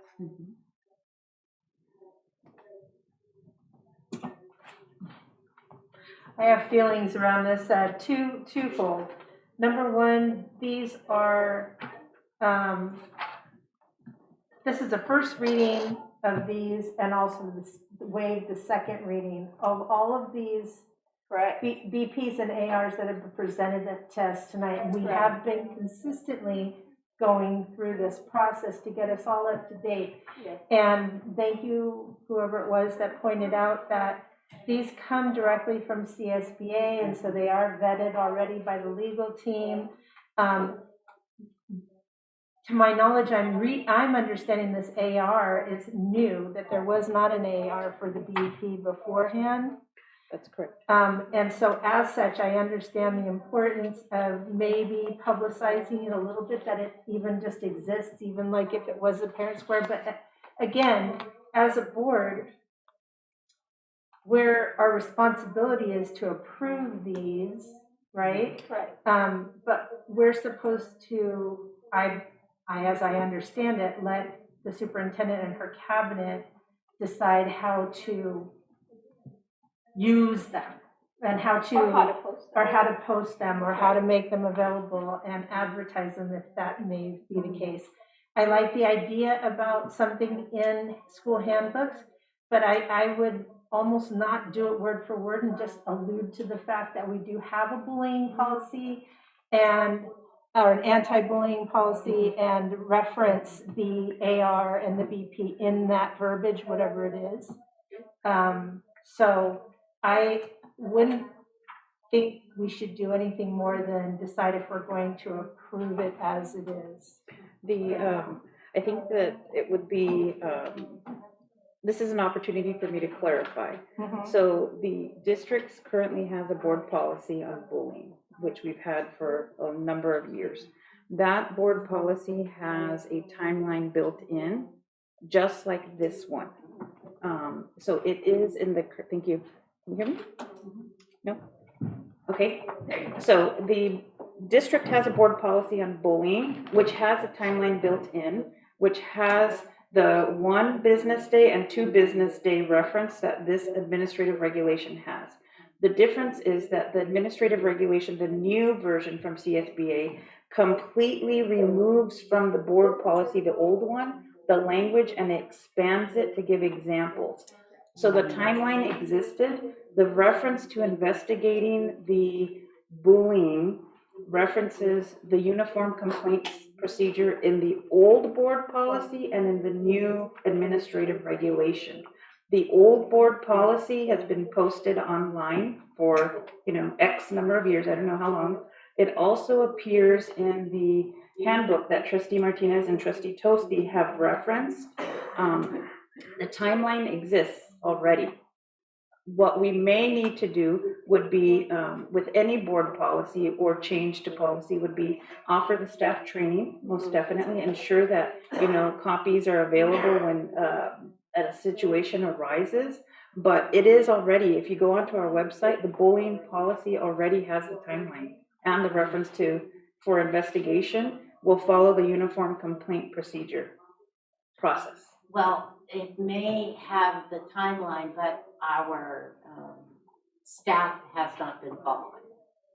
Potentially, that's a different subject, yes. Yes. Mhm. And so with this new policy, this is a wake-up call for our staff to follow this new policy. Mhm. But I think I'd go back with Lisa's comment, our duty is to approve and ensure that these board policies are up to date and that capture specifically the need of Hollister School District. And so that has always been the practice of the board, is to approve them and not the implementation, right? That is for the district and the superintendent and her staff to determine. We just, I think, as a board, want to make sure that it is, since it is brand new, that of course, staff are aware, because they're the ones that have to enforce it. And that is up to you, how you decide that will be done. So, I know we have a motion and a second about the policy, still, right, Jan? What was- Well, don't we remove, About pulling it, do you still want to pull it? I think so, because you guys don't want to do it, so yeah, we'll pull it. Because to not approve it tonight. Oh, to would- not approve it, yeah, we want to approve it, yeah. Okay, because you were saying if we don't approve it tonight, it means that it would come back in February, but. Yeah, but we found With what the, adjustments? Because we found what you guys were Right, looking for, right. is due So- process for. so there's it no in the reason to meeting. pull it. So it was just your question is having the district do X, Y, and Z with it. Mhm. Put it on Parent Square and, but I think you guys just want to let it be, so. I think we're leaving it up to Well, the you had, superintendent. that was your request, Right. and I believe you second that, right? Right. Okay, To put it on Parent Square. to put it out to the parents, yeah. And so that would be what we would vote on. Put it on the website and Whether the on, rest of the board put agrees it on the with that website request, and Parent as Square, giving the the new directive bullying to the policy. superintendent to do Okay. that. Okay, you have so should we do Motion and it? a second, so. Yeah, so should we do it, what do you call it when you do it by roll call? Yes. Okay. Trustee Brist, Yes, okay, trustee Perez, I'm gonna abstain because I had to read the previous bullying policy to verify that the language is there. Okay. So I will abstain. okay, thank you. Trustee Martinez, No, because I don't want to cherry pick. I don't want to start cherry picking. okay, trustee Toasty, No, okay, and I say no as well. Because of the cherry picking, exactly. So we'll leave it up to you. Okay. And your staff to decide what the best way to, I think she heard our concerns, so Yes. at that point, Yes. for her to determine how to best yes. bring it forward to staff. Okay, do we have any other discussion about any of the, yes, I still have some more. okay, Page 373, child abuse prevention and reporting. There's a place here, it says the superintendent or designee may display posters in areas on campus where students frequently congregate, notifying students of appropriate telephone number to call to report child abuse or neglect. Do we do that? That is the new version, the new language. So if the board policy is adopted tonight, then we would proceed with fulfilling that new language. Okay, and then it says, in addition, student identification cards for students in grades, for us 7 through 8, shall include the National Domestic Violence Hotline telephone number. Same as Okay. before. So if we approve this, then you'll do that. Then on page 386,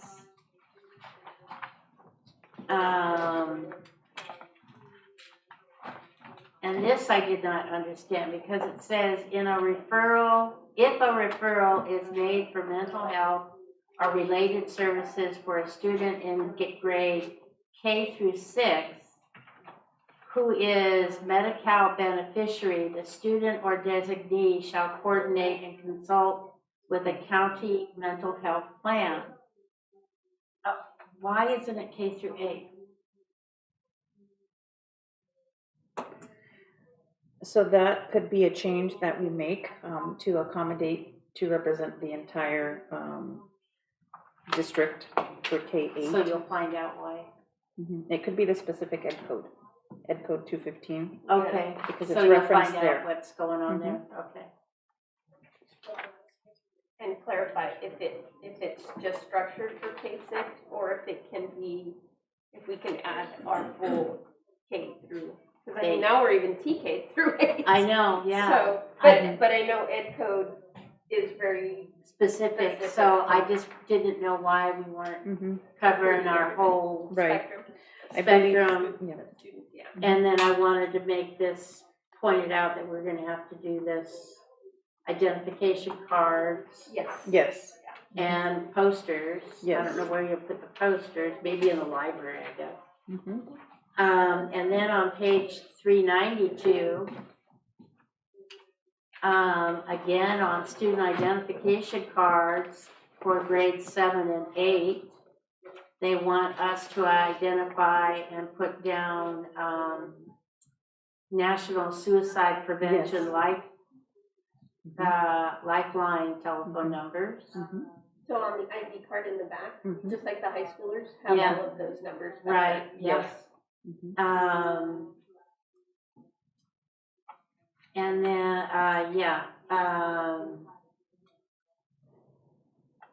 and then it talks about, the superintendent or designee shall provide the name, title, and contact information of the members of the district or school crisis intervention team to students and staff and parents.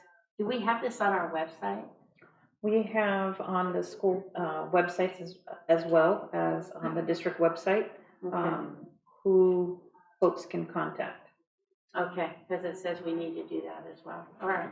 I think I just have one more. So all students have an ID? All students have an ID. I do not believe that currently we have the numbers like the high school has on the back. Okay. With this, we would move forward with the next time they get an ID, listing all the numbers, particularly the suicide prevention number, the hotline to And the report child abuse. Yeah, we have to do that for our definitely, one says 7 through 8. Oh, No, it's the suicide is 7 through 8, but the child abuse is 6 through 8. well, Okay. actually, we leave the verbiage as 7 through 12. We've had this happen before with other ones. And even when we talked about like child parents or Right, whatever, right, things like yeah. that, we've had to leave them Well, I'm in just saying the that way we just it have is. to do it for our 7th and 8th graders. Right. But we're not gonna change the word. No. Okay. And then on page 400, we need to change the title here. We have Assistant Superintendent of Human Resources. We will make that change.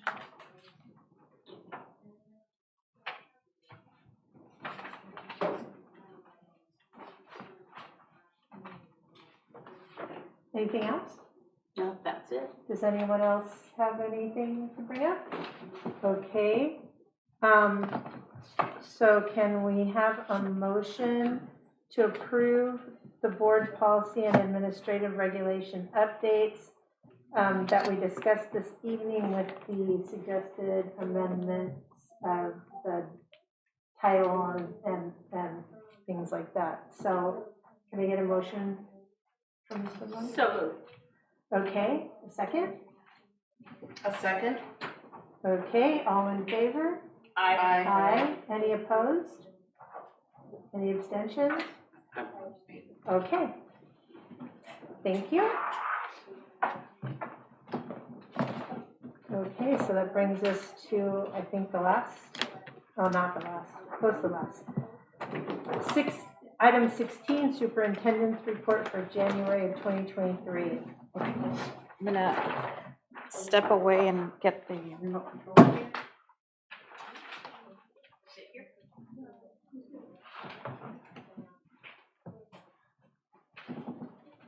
Thank you.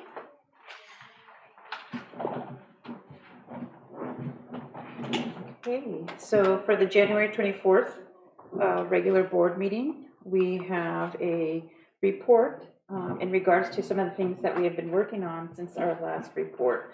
So I would like to draw the board's attention tonight that as of January 20th, the enrollment for the Hollister School District was 5,673 students. Our ADA as of last Friday was 91.4. ADA is the average daily attendance, and that is what the school district is funded for.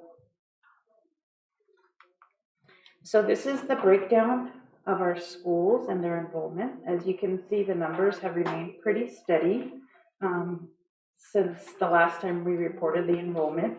We see that HDLA, TK through 8th grades, is our very, very big school with 840 students.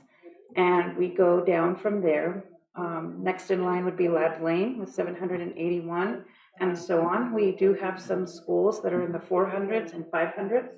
What that shows is that we are a very diverse district with diverse classroom settings or school site settings that have various different needs, which we will be going into briefly.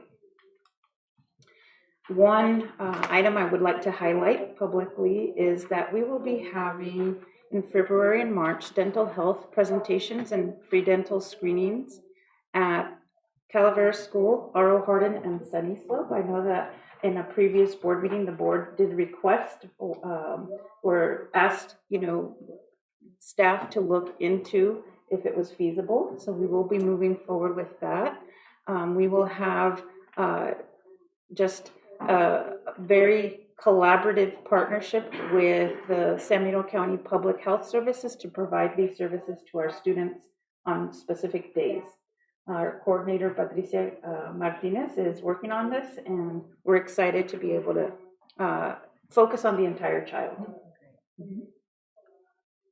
We've also had, and in continuance with supporting a whole child approach, we know that learning takes place in the classroom. Our staff do a wonderful job working with our students, but there's also other needs that we have as human beings, and part of that basic need is being nourished and having food. So the Migrant Education Program has had a food distribution, and they distributed several boxes in conjunction with the Student Nutrition Department and several other folks where families came and picked up food, particularly around the days where we were experiencing the storms. We know that our families are impacted when they're not able to work, so staff pulled together with a team effort, and we were able to distribute meal boxes. Thank you to everyone who participated in that. Thank you. We also have a new member at Lad Lane. So Lad Lane's principal, Janino Stoya, and her family are fostering a licensed therapeutic service dog. She has undergone training and has committed to all of the different assessments, the different homework modules that she needs to have done and in place to have Linguini at school. And his first day of school was January 3rd, I believe. Linguini has undergone intensive training and has met all the criteria to be a highly socialized service dog. He has been trained very specifically for work with special education classrooms. Special education is one of the biggest member to Lad Lane, and his name is Linguini. Yes. We also have in progress and pending, we have collective bargaining with the two labor partners, HESTA is the teachers union, and CSEA is the classified union. For HESTA, we have met on 3 separate dates, and we are collaborative partners, and we continue and we look forward to the progress that we make during the collective bargaining process. We have met twice with CSEA, and the negotiations process will continue. This year we are working with all articles in the contract, and so we're excited to be able to have those conversations. We also underwent a program a process called Federal Program Monitoring. This is where all federally funded programs are audited, and it is an absolute tedious amount of work that takes months to prepare for. I would like to thank Coordinator of English Learner Programs, Jen Miller, Beth Wilson, our CBO, Colleen Myers, our Director of Educational Services. We have principals that were interviewed. We had families that we had to coordinate interviews with. We had staff, both classified and certificated, that had to be pulled from their daily schedules to undergo individual interviews, and we made it.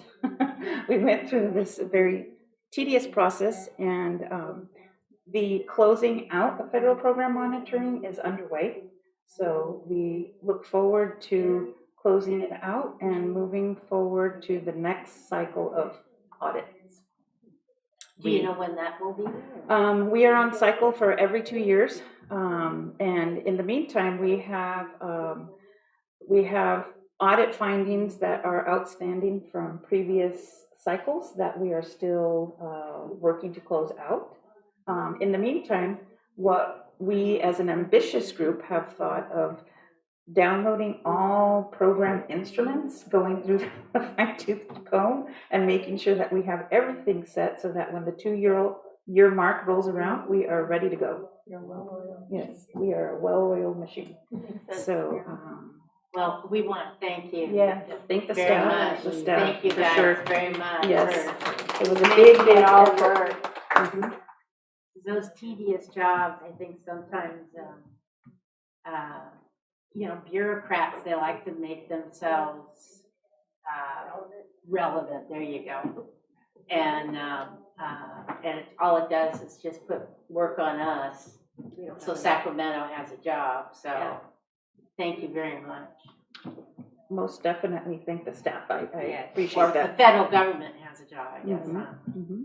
We've made some new friends. I think Beth and Colleen are very popular at the state level, and they have some new friends.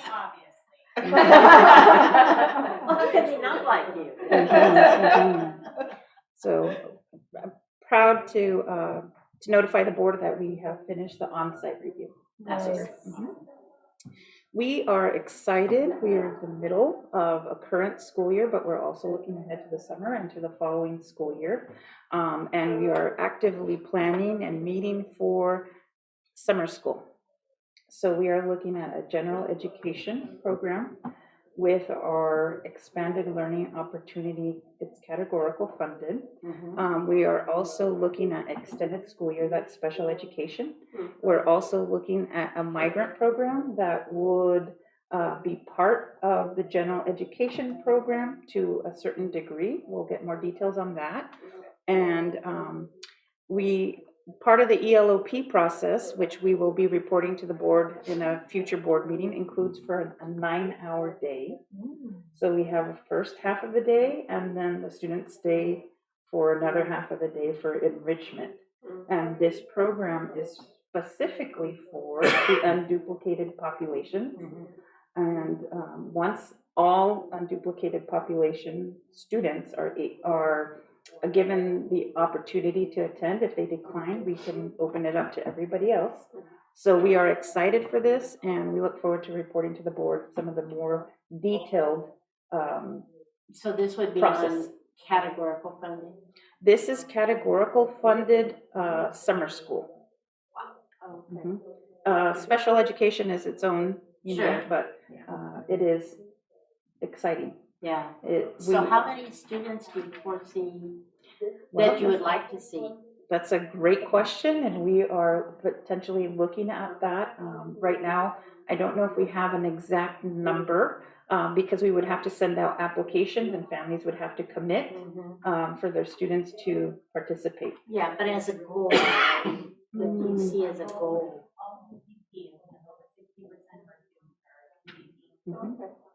So everyone would have an opportunity, that's UPP. Uh-huh. I do not foresee it being as big as the summer school that we had a couple of years ago, but it will be more robust than I think what we're used to, because we've never had an ELOP program. Yeah.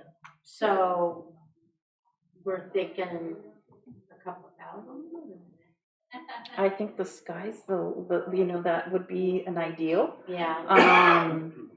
It would depend if we can get as well staffing, because there are commitment requirements. For example, it has to be a certain number of weeks. Right.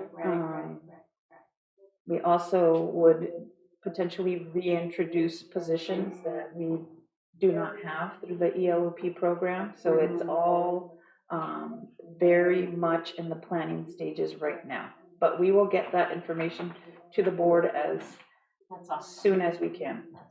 So question, because I know migrant it's supplemental. Super so- supplemental. Super supplemental.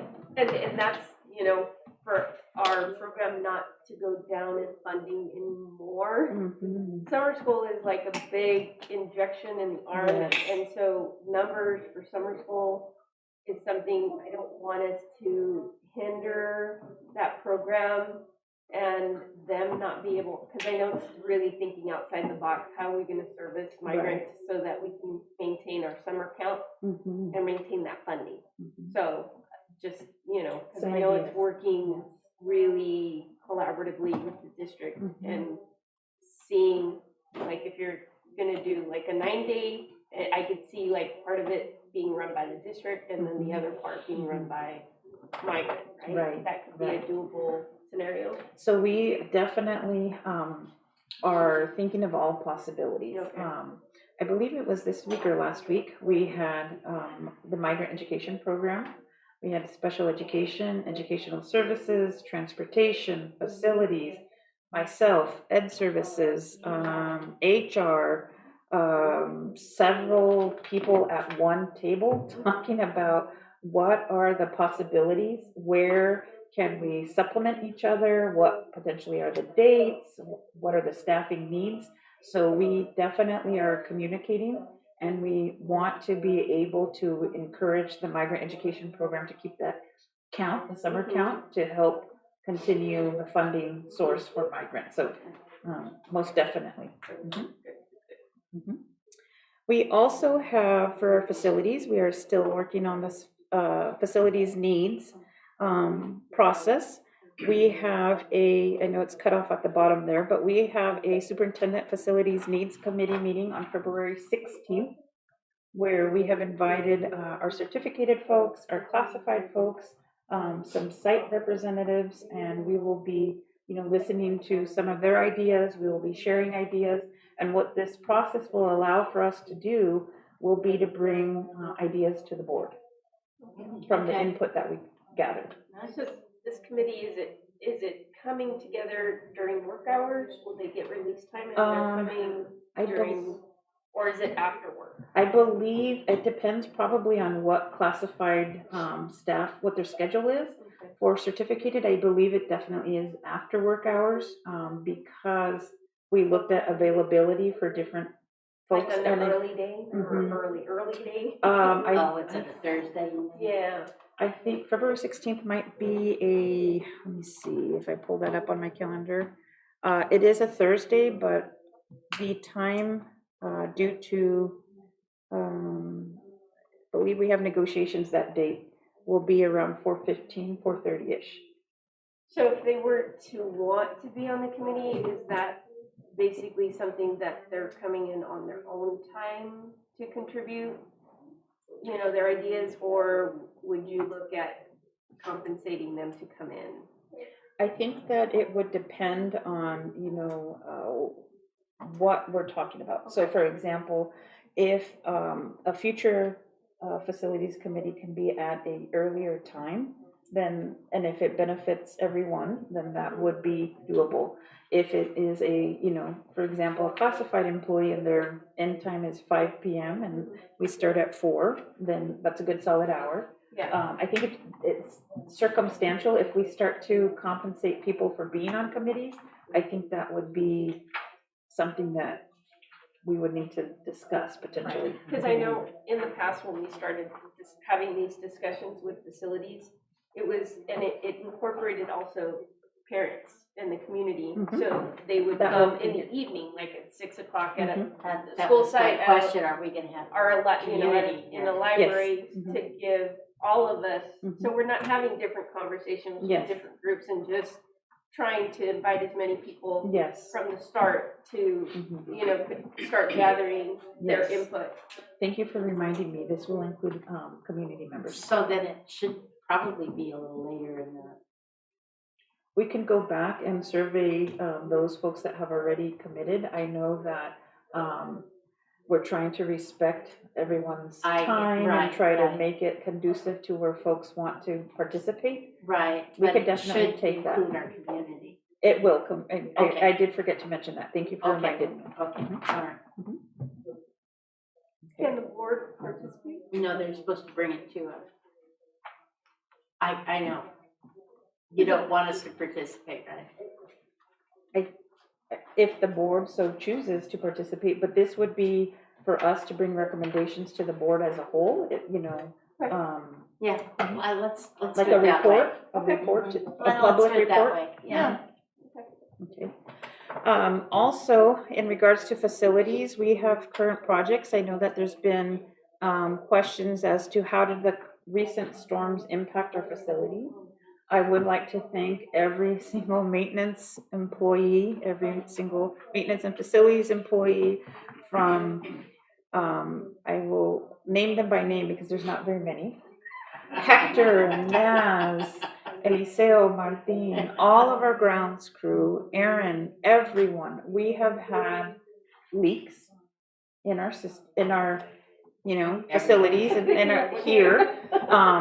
And staff have been very proactive. They have been very active in meeting the needs of the leaks and the work tickets. Our grounds crew have, moved the leaves away from the gutters, from the drain pipes.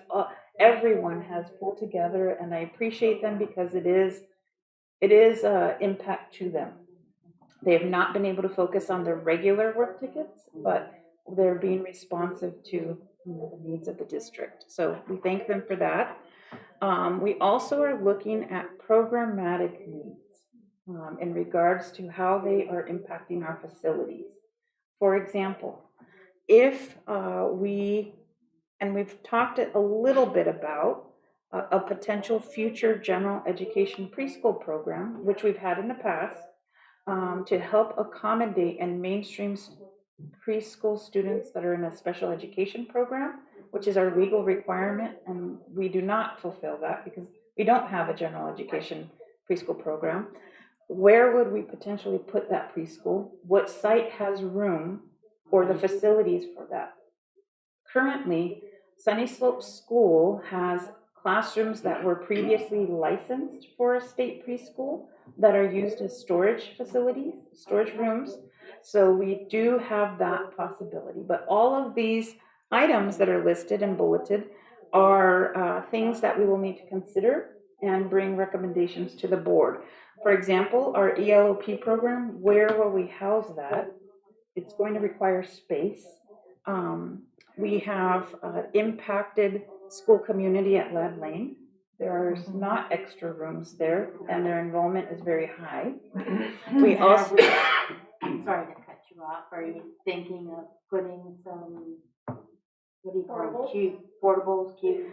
that definitely is a recommendation that would be a recommendation from the committee. That would be the kind of recommendation that the committee would come to a consensus and bring to the board in a public report. So, my whole thing is time. How much time does Aaron need to have something like that ready for the first day of school next year? So potentially it might not be August 2023. It might potentially be August 2024 or further. As we know that facilities and construction or any building materials are typically not easy to attain right now because of supply chain demands. Do we have that time? Do we have that time? What we would have to do is decide as a district if, for example, Lad Lane is completely impacted, we would make a decision that the school is closed for new enrollment and students would go to X school or schools. So these are all possibilities that the board would consider in a public manner. Also, facilities needs for Calaveras School and AAA. Together, they're on one school. They're two separate schools, but on one school. One recent need, that we are all aware of with the storms as they were in the last few days, Calaveras and Cerro Vista and Rancho Santana do not have multi-purpose rooms. Is there a way to have an indoor eating area for the students of Calaveras and AAA if potential changes are made or not made? Is there a need to look at the program offerings at that school or Lad Lane or any other school in regards to working with the facilities as they are, or would we like to look at potential changes? I know that the board has mentioned specific changes that they would like to look into. This would be the time where we would commence any type of process that involves that. We would need to look and consider at easing the population constraints at the impacted sites, and I've mentioned a few of those so far. We also are looking, as we've discussed, for the facility needs for summer school 2023, and we are looking at multiple schools, and particularly, if I recall correctly, we're looking at the community schools, those that have been designated, so Arlo Hardin, Calaveras, Rancho, Mays, and Sunny Slope, not Mays, to have summer school. So what will that do to Aaron and the facilities and maintenance team if we have summer school there? And cleaning and not being able to move forward with certain projects and so on. So it all ties together, and we will all be reporting that as we continue with this Well, process. because, we're looking at the first topic, the leaky roofs. Many of these things, may need to be projected to the summer, right, to get fixed. So if you're doing summer school and you have, leaky roofs that you're gonna have to tear down and replace, is that gonna be in the way of conducting, summer school? Yeah. What were the schools again, I'm sorry? If I remember correctly off the top of my head, Sunny Slope, Calaveras, Arlo Hardin, Rancho. Is there one more? That's it. So, Calaveras is the one that had the most. I don't know the exact number. I would have to I consult thought with Aaron. Calaveras had the most leaks. There's a few. I don't know if it's just Calaveras, but that was a high number of needs, yes. Yeah, I thought they were numero uno on the leaks. It could have been possible. So maybe we don't want to pick them for summer school. What we looked at were the schools that have the highest unduplicated pupil count, because it is tied to the funding that we would be utilizing for summer Right, school. right. Calaveras is one of those schools. Okay. I just don't want us to delay projects that need to take place, because we've been delaying certain things and things have gotten worse. And so, if Aaron has it to be done, it needs to get done. Yes. So it just, I think with our facilities, we don't have the luxury of having leaky roofs and having more damage. Right. And possible mold and everything else, be a contributor to, our kids not being able to be in a classroom because, we've got more to deal with. We definitely will consult further, and I know that Aaron can look at the work ticket numbers, and we can compare, and if changes need to be made. We have not publicized these sites at all. This was just from a meeting that we recently had. So nothing is set in stone yet. Right, but I agree with Liz that we need to be smart about what we're gonna fix. Well, we need to make sure they become a Yeah. priority. Absolutely. Yeah. And as far as those schools go, it sounds like we may have a wet February as well. So, how are we, what's the state of those schools where if we have a wet February? Well, I think they've been trying to patch them as best they can. Good question. I know that, so our system is that work tickets go directly to the staff in the facilities and maintenance department, and they work on the work ticket, whether it's a leaky roof or a leaky faucet or whatever the need may be, and they work on rectifying the problem. So the idea is that from one rain, stretch to the other, they will have been able to address the work tickets that were submitted. If they're not aware of it, it might be that maybe a work ticket hasn't been submitted, or they're not apprised of the situation. But we can definitely work behind the scenes to look at what those numbers are and how many are outstanding in regards to the work tickets amount, what's left to get done. And is it possible, because I know, Aaron has to do the whole, we still have to go out for bids. Is that still right? Where you have to just go through all of those, jump through all those hoops to get somebody to come out and give us a bid, and then determine who you're gonna select, and then when they're available, right? Because I know we have little pockets of weeks here, a week here, but I don't know if that's even enough time for a company to come in and tear down and then replace everything, right? And so that's, I know, the biggest issue with some of these big projects, because I don't think our guys could do a lot of these things, because then that pulls them away from just doing the regular maintenance, because some of these projects are pretty big, I'm assuming, right, could be. Right. And could take them weeks to finish, if we're looking at having it done in-house versus having it contracted out, right? Right. Okay. Does Sarah Vista have some pretty bad leaks too, wasn't it Sarah Vista?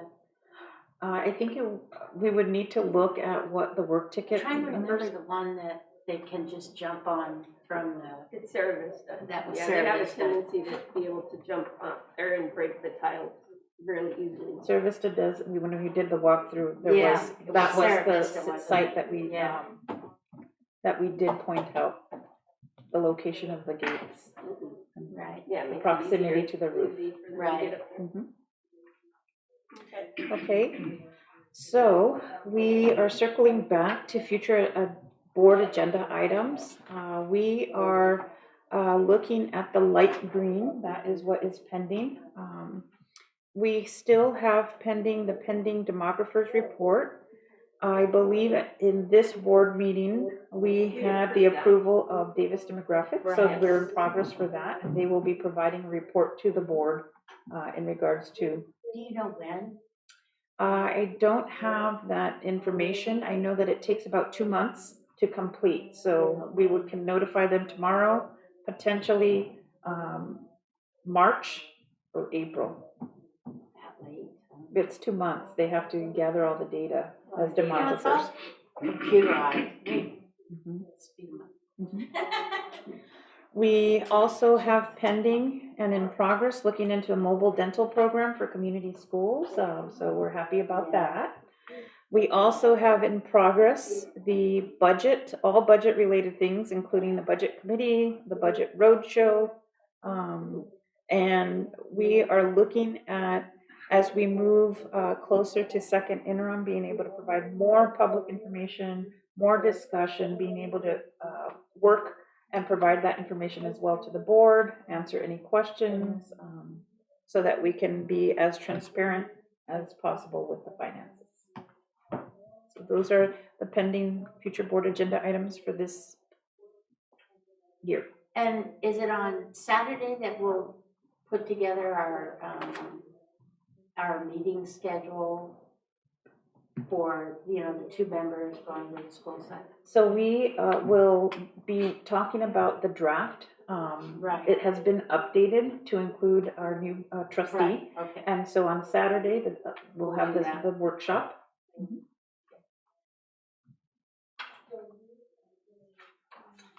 Okay, I believe this might be the last slide. One thing I'd like to draw attention, tomorrow is the last day that the school district is collecting coats, sweatshirts, and jackets for Rancho San Justo. It's a coat drive.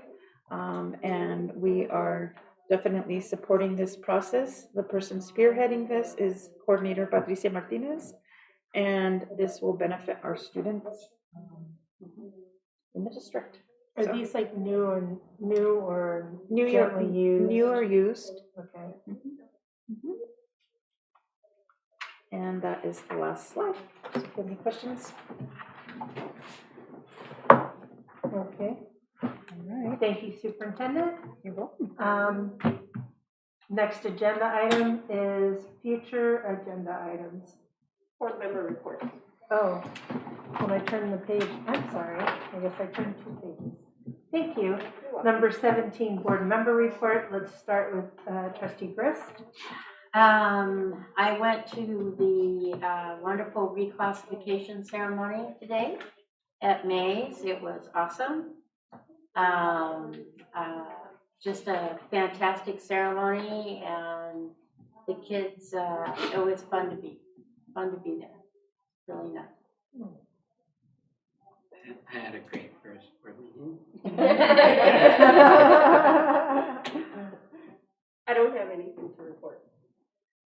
also went to the Maze reclassification, and like Jan said, it was wonderful. There were 22 students, and it was nice to see how excited they were. And their parents were there. Yes, to get their certificate in a frame, it was really nice, really nice. And I also went to Lad Lane and just happened to walk through the library, and there was a meeting in there, and there was about 30 5th or 6th grade girls, and they were participating in conversations with a mentor. And come to find out, I asked a few questions. Eliana, the social emotional coordinator, has set up these for 5th and 6th grade girls. It was absolutely wonderful. She arranged for these with Community Solutions, Oh, nice. and it was amazing. And I think she has, I know she has set this up through for other schools too. I don't know which ones, but she's a gem.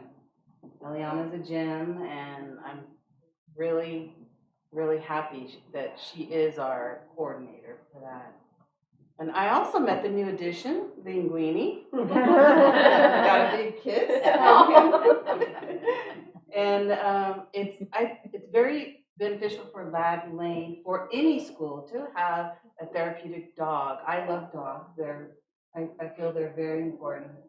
And to have one there all day, that's really wonderful. And I'm a fan of Wonder Wolves and what they bring. And I do look forward to touring some more schools with them. I enjoyed that too. Okay, I don't have anything to report. Thank you. Future agenda items? I would like to have for the February board meeting, an F report that is for grades 6 through 8 for the first semester.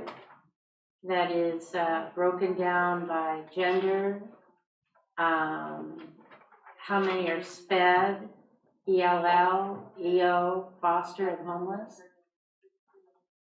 And to get an idea of how many kids have failed the first semester.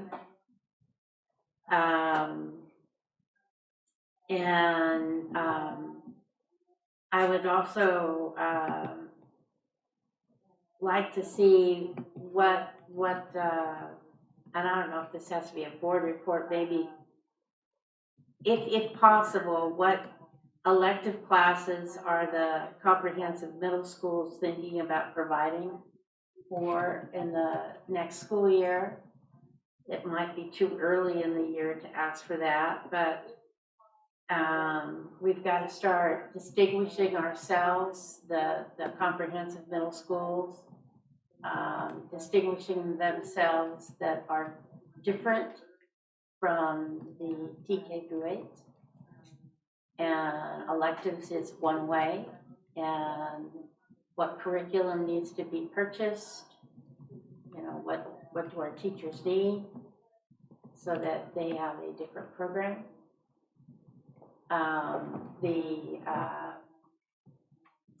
What they're working on with the, help me out, calling with the science programs that they're doing, that Barbara Penny's doing. The CTE? Yes. Yeah, that, I know it's very successful, but they need more programs than that. And we need to be looking into more programs than that. Especially in the arts and, things like that kids can excel in. So, and both schools need to have that. That's what I'd like to see. So my understanding is that the board needs to decide as a whole that we bring these forward, right? Mhm. So do we have any discussion for the first one, which is the F report for 6 through 8? Well, we need to start discussing academic progress in our schools. It should be our main objective, should be about what's happening in our schools academically. Everything that we have learned in our governance training has said that school districts that perform well are discussing student achievement. Agreed. And one of the things that we have to look at is the F rates, and how we're doing on F rates. And I think it's important that the board knows what's going on in regards to the amount of Fs that are being handed out in middle school. And the only way you're gonna find that information out is if somebody gives you the information. Okay. So in the past, I know that had been a report that had been brought to the board. You know, you have your suspension rates, you have certain markers that the state looks at, right? Our F lists, our suspensions, you know, just to see how we're doing, right? And if there is a concern as far as that goes and what we're doing to better that. And so I'm not in disagreement with Jan's request, only because I think we've gotten away from, with COVID and everything, of getting academic reports coming through us. I think we just need to be, because it takes staff time to get these reports, and if it's going to be a standard look at, you know, what do we specifically want to ask and when, it makes sense, right, for us to look at where kids are right now. And if it's midpoint, you know, how are our kids doing now that we're at the midpoint line? How many of them are passing their classes? How many are not? Is it due to different pieces? I know there's a breakdown of social emotional, how many are accessing that, you know, so the services that we also are currently offering, right, to help students that are in those types of crises, right? Help them with their academics, with the social emotional piece. I mean, because we are contributing a lot, you know, we have a lot of staff that are working towards the whole child. So I think relevant to just the Fs, it's the whole, everything that revolves around the students' academics and the supports that they're receiving as well. And because you did the attendance, right? We looked at our attendance and where that is, and what are we doing to improve. I know we talked about a campaign, right? Some board meetings back, were we going to look at what the district maybe wanted to do to help improve something, you know, to that effect. But I think, you know, I'm not in disagreement to, you know, having an academic report of what our students, how our students are progressing now that we're at kind of like the midpoint. I'm sorry, I'll talk next. I think I am in agreement too about a more, I mean, the F report can be a piece of it, but a more comprehensive kind of a report out about the state of our district as far as the children. Not just academically, but also mental health, physical health, things like that. I also, it's been on my brain a lot lately about how we can bring up attendance. What other things might we be able to do to get people back in the classroom, or to foster a culture that encourages attendance? Because if we truly want the kids to survive, they need to be here. Right? If we want them to do well, they need to be in the school, right? So I'm in favor of making that a part of a bigger, more robust kind of a report, and whatever time frame you all need to get it together. February, if it could work, otherwise even March, I think. Because we're looking forward, right? Right. We're already at a deficit because there was no report out last year for the dashboard, right? Right.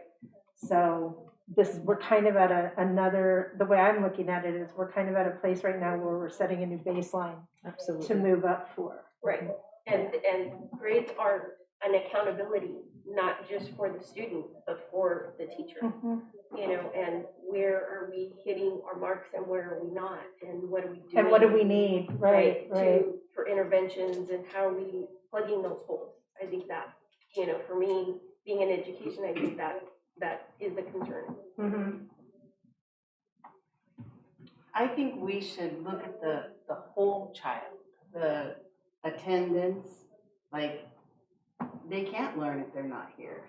I mean, intervention on what is to be done. This is so broad, it's such a big field here.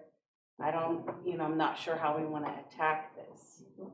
But I think it should be about the whole, the mental health, the whole child, not just the F's, not just the F's, the whole child.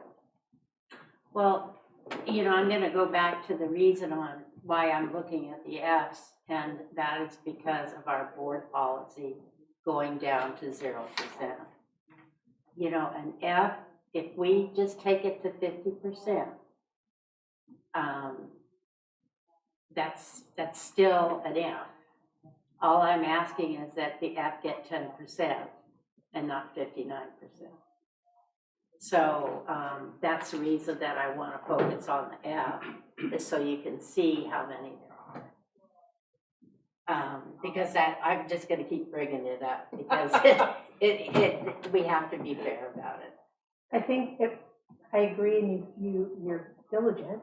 I'm going to be a bad penny and keep coming back. Yeah, but I think when we discussed it last, I thought the consensus was that we needed to study more. We needed to understand more what other schools or other districts and, even nationwide are doing about, where an F sits or grading policies. I know the high school was doing a 1 through 4 instead of, A, B, C, D, F.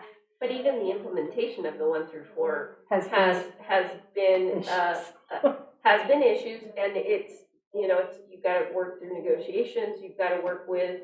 I mean, it wasn't just boom shoved down their throat. It was a buy-in. At first, you had certain people pilot, and then now it's gradually getting to be where folks are getting comfortable. Now I'm understanding it. Now it's just the rest of the staff and parents to understand it, but we get there, right? But again, it is, a grading is a grading. It's relative to what you are addressing with the child in the class and what you're not addressing.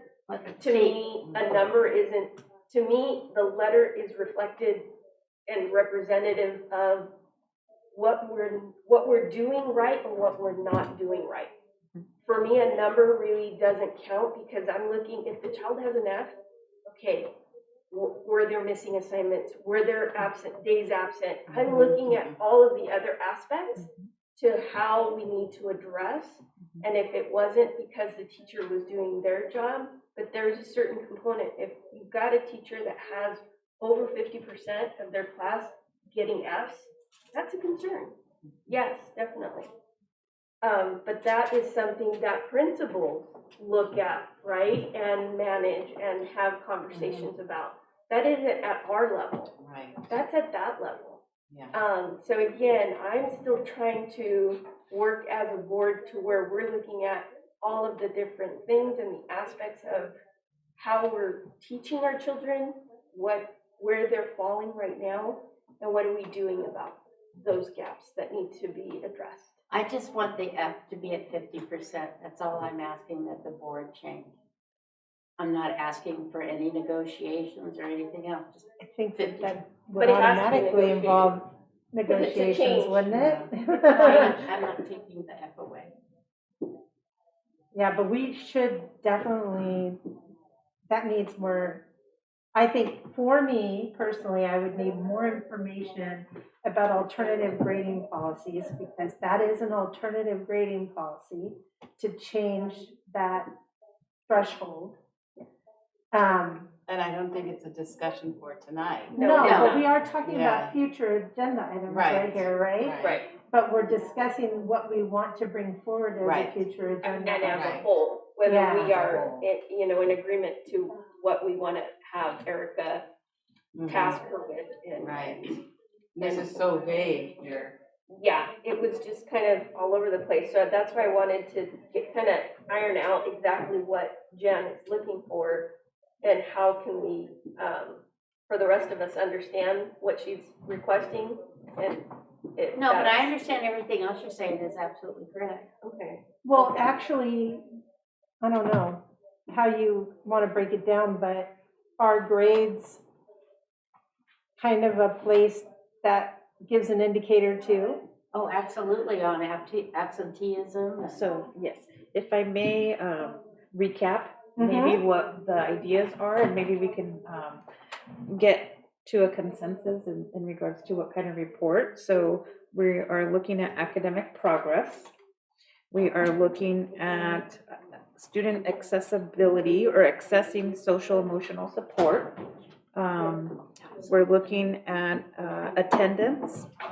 Any physical health markers potentially could be PE testing. I know that happens only in certain grade levels where we report to the state. We are looking at attendance, potentially what interventions are being offered. So there's 6 criteria, and that would involve looking at the whole child, because we're looking at all of those different aspects. Is that something that the board is considering, or would you like to give me a little bit more clarification? Or? Yes. Mhm. Any more you guys gonna approve, or agree? Well, with that was one item she brought forward, was the F. She's Which got is some other ones that I wasn't quite sure exactly Well, what the she other was- one is just on, what kind of, elective classes are we going to No, I know. provide for middle school? Yeah, so if we're, Comprehensive middle but I school. wanna put this to bed. Yes. Are we okay with the revised criteria for a report out with To gather more more robust? information than just the F. More robust? Okay. Trustee Perez, okay, so that puts that one to bed. Then the next one was the, What we're gonna offer for electives? In the comprehensive, middle Middle schools. Mhm.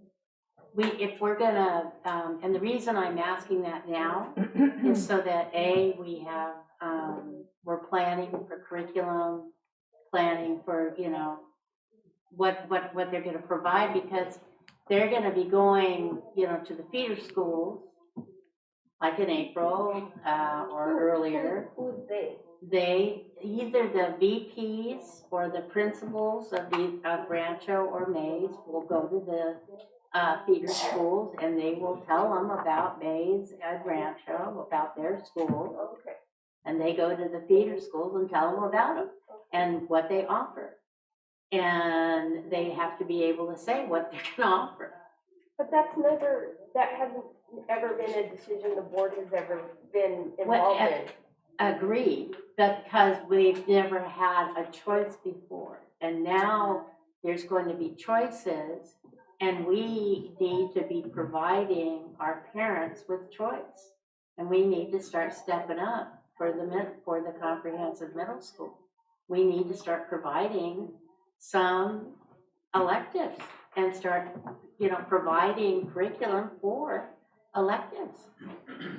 So the report may I be a don't know if little it's a bit report or, I don't know what it is. information. So it may be a little bit preliminary. For Yeah. example, we have not hired any potential staff that will be at those comprehensive middle schools. That's correct. And so staff all have potentially their own unique credential and or supplemental permits that are tied to the courses. We may not know, for example, that we might hire an art teacher with a history degrees or, you know, something like that. Yeah, but one class you can teach out. Right? So we have, I think, potential limitations. I think with the caveat of knowing that staffing is not set for next year, Mhm. we could potentially give a report that states what the electives are now. Because if we say, for example, that Mays will have art or Rancho will have art, and there's not an art credentialed teacher, a permitted teacher, or someone that is interested in teaching Right. art potentially. I guess what I'm trying to do is I'm trying to get everybody to be forward thinking Sure. about next year. Of course. And that has not been our strong suit. So, That has been not our strong suit. And it's always been last minute Sally stuff where we have been, we need to start thinking about an elective. And it's been in, middle of May. And then we can't get materials and we can't get this right, and the kids, and we don't have that luxury now. right. And our parents, we're doing a disservice to our parents because we need to be forward thinking now. And so I'm trying to push the envelope here, and I'm doing it deliberately because we need to be thinking ahead. I definitely appreciate that, and I absolutely believe this team is forward thinking. And we're in January, and we're already thinking about summer school, and we're already thinking about next year. Absolutely. Whatever report is given, I would want to publicly say we're not fully staffed yet. Oh, I agree, yeah. So we may have changes potentially based on staff and their specific credentials that we hire for and or permits. I agree. It's just that we went into this TK through 8 and the comprehensive middle school, and we did not take enough time to think about the comprehensive middle school.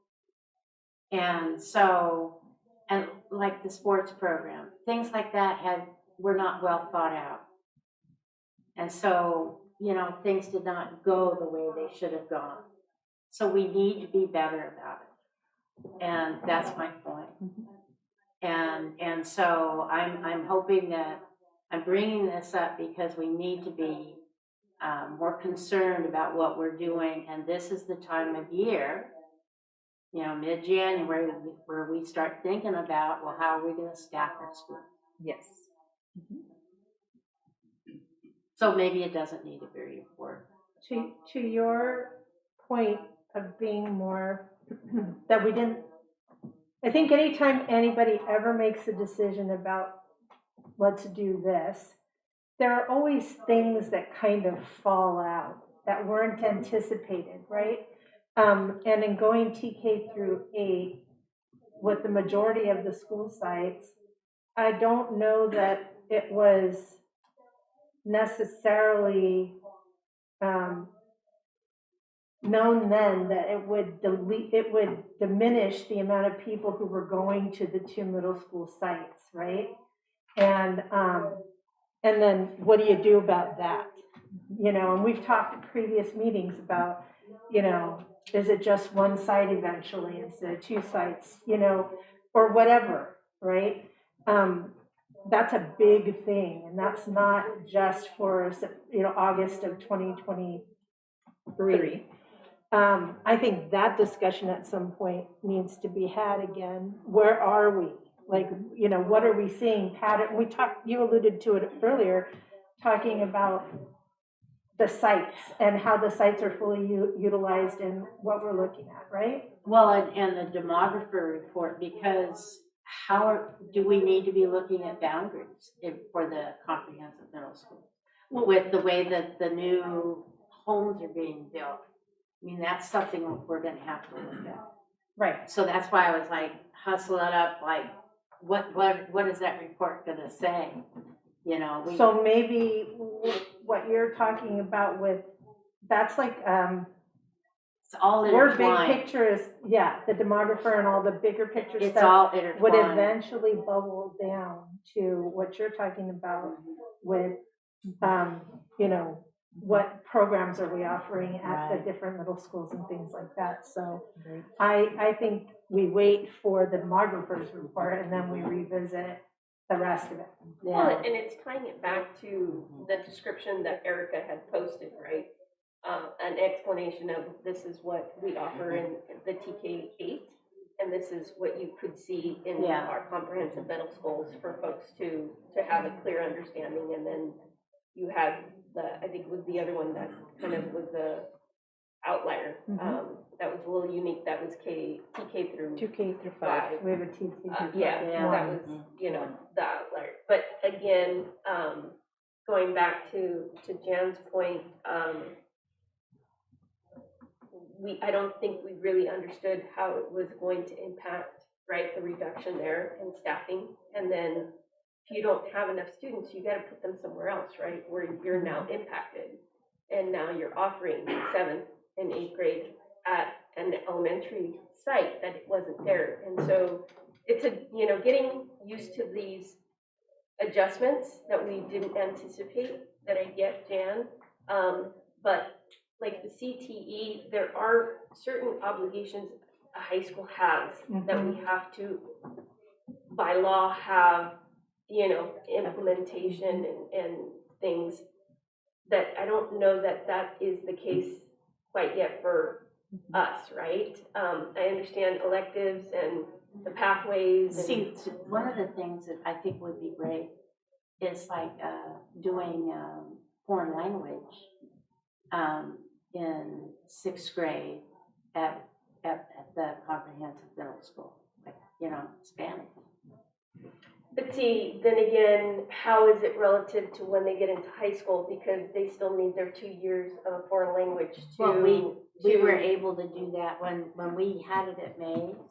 The kids actually would go into Spanish 3. At a higher level. But again, that's working with the high school and seeing, again, whether we have the staff to teach those Right. electives and which ones we Right. don't. And that can cycle from year to year depending on, that person leaves or that Right. person goes to a Right. different school or we get something else. So I don't want us to put ourselves in a situation that we can't then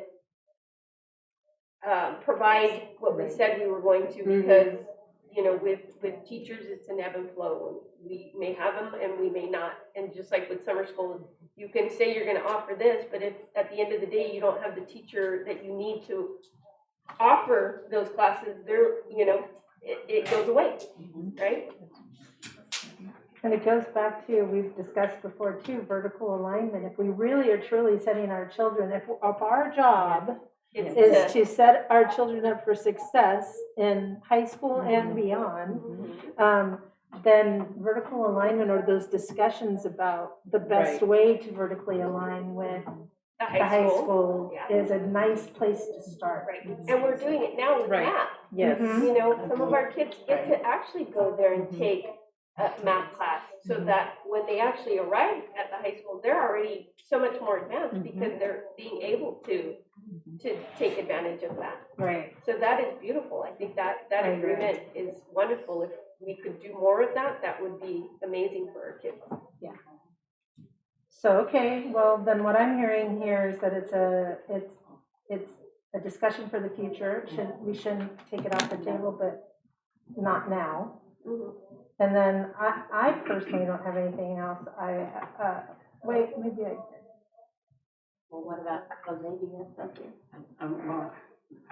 Obviously it's my first meeting, so I Right. guess I have like 1,000 questions, but about the recommended issues, is that, do we ever have an opportunity to actually discuss that, or do we just say, because it's recommended that we just go through it? Are you talking about with the board Yeah, policies? no, I'm talking specifically 13A through H. Oh, the consent? Consent, yeah. Oh, Those kinds of things, 'cause I obviously have concerns about the uncompleted SARS reports. SARC reports? Yeah, because, one of our duties as board members are to oversee those, and it's like, by me approving them, it's making, I'm saying, I'm like signing my name to those documents, and I don't like signing my name to documents that Sure. aren't fulfilled. So and we didn't have an opportunity to discuss, I don't know if it's something we do discuss or don't discuss. There's those, I mean, I just had questions about those consent items. Yes. And I don't know when the appropriate time to have those discussions is. And so that's one thing. The other thing would be also, I don't know if this binder is normal for every board meeting, but if it is, I don't think the 72 hours is enough time. I mean, especially since I'm new, I don't know if that's, by law or statute or whatever, but I think we should have more time to review this because our decisions on these are important. And it affects our community, our students, our staff, everything. So that's another concern that I have, at least right now.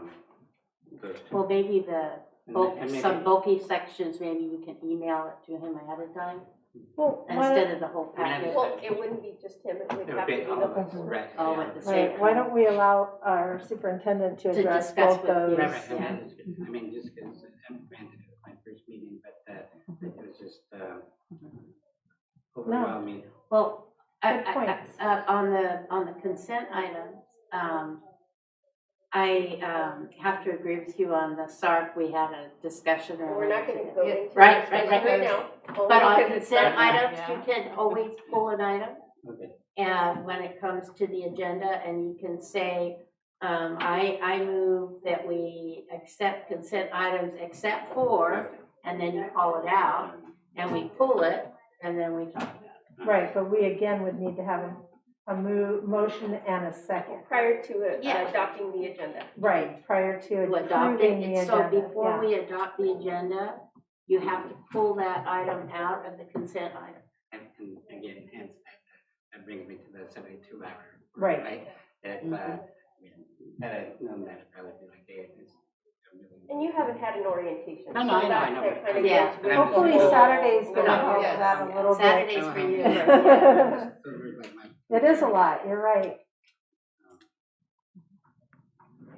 So, Just because that's our. so our do SARC you wanna talk are about the, important. what the purpose of approving this part of the SARC report was? Okay, or discuss that right now? Just for his, Okay. comfort Okay, and Jan's possibly. okay. Hey, you guys, You listening? you need a paper, yeah. Okay, So she's gonna explain about the SARC report. so the SARC reports are legally, they need to legally be on the website with the board's approval by February 1st. The SARC reports include data from 2019-20, which there is no California dashboard data all across the state. It's not our doing, it's just there is no data because of COVID. And it includes 2020, 2021 data. So 2 years worth of previous data approved in 2022, 2023. The California Department of Education inputs some of the data, which they have not been able to update their own data. However, it did not remove the district's legal obligation to bring forth the data that we did have to the board. That is why the SARCs are as they are. Annually, we bring the SARCs forward to the board under consent agenda. And they are in process, and the process just continues. The CDE provides part of the data, we provide the other part. We've provided the data that we have here in the district office. The CDE, the California Department of Education, has not fulfilled the requirement to submit all of their data. That's why they are incomplete. I understand some of that. I think there was also some information in some of those reports that should have been included by our district. One particular SARC that does stand out will be the new school, because it did not have data for some of the time period, because it is new. It is in it's barely a year and a half since it's been open. So potentially it could be that one. But we most definitely want to bring information that is complete to the best of our ability to the board. Do you have anything? This had come up in my district. Do we, it's a question, is there board policy, on space, available space at the sites for, mothers that have just had their baby and they are pumping or, because they're breastfeeding, the lactation room? And then Yes, the time also that has to be allocated to give them that time. So I wasn't sure if, we had a board policy that covered that and the locations, because I know the law just recently changed and we're looking at that over there with our site and making sure that we're in compliance with that piece of the law. so we definitely have the accommodation for lactating mothers. It is a legal requirement for us to have. We have policy on that, and Okay. every school site, including this site, it's not a school site, but we have to have a room available that is private, Right. can be locked, has a notification on the outside, and work with the lactating mother to provide that time and private space Right. for it to happen. Okay. And so we do We have. do, and we employ it as needed. Okay, because there's change to that law or Yes. that time, so I wasn't sure if that was gonna Mhm. come through as well as a update for board policy. We can look at what CSBA has to offer, and if our board policy meets that requirement already. Okay, yeah, thank you. Mhm. I just wanted to double check on that. Thank you. Trustee Trustee? Can we have something on possibly the pros and cons of the Maze AAA? Oh, okay. Yeah, thank you for bringing that. That was the other one, yeah. Yes, thank you. I would also concur with Ms. Tosi as far as if we could get a report on that, because I think, I think it's if there was planning To move for forward? something like that, that we really need to analyze all of that and yes, the pros and cons. Okay. I agree. Yep. How about the rest? I agree. What do you guys feel about it? Absolutely. Okay. And in fact, I did some preliminary numbers. No. Okay. It's future. It's Just yes. I was doing numbers. Okay, so did we capture all our future Yes. agenda items? All right. Let's see, 19, announcements or reminders. The board has 2 workshops that potentially we've signed up for on Thursday. One is a Brown Act workshop, and the second one is a budget discussion, a state budget discussion with capital advisors. Those 2 will be held on Thursday. We also have a special board meeting on Saturday, the 28th, the workshop with consultant Jackie Forge. From 9 to 12, I believe. And it's here? It is here in the boardroom. Okie dokie.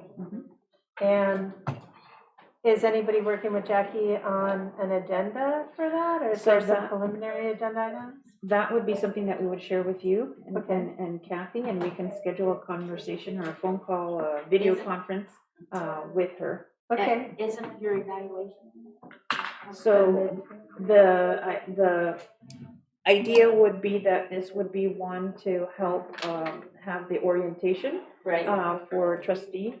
The time potentially would not allow for an evaluation discussion because it is half a day. So then in a future time, when we have our new trustee on board completely and has a really working understanding as to what the evaluation process is, so that there can be contributions on behalf of the entire board, then we would talk about the mid-year evaluation for the superintendent.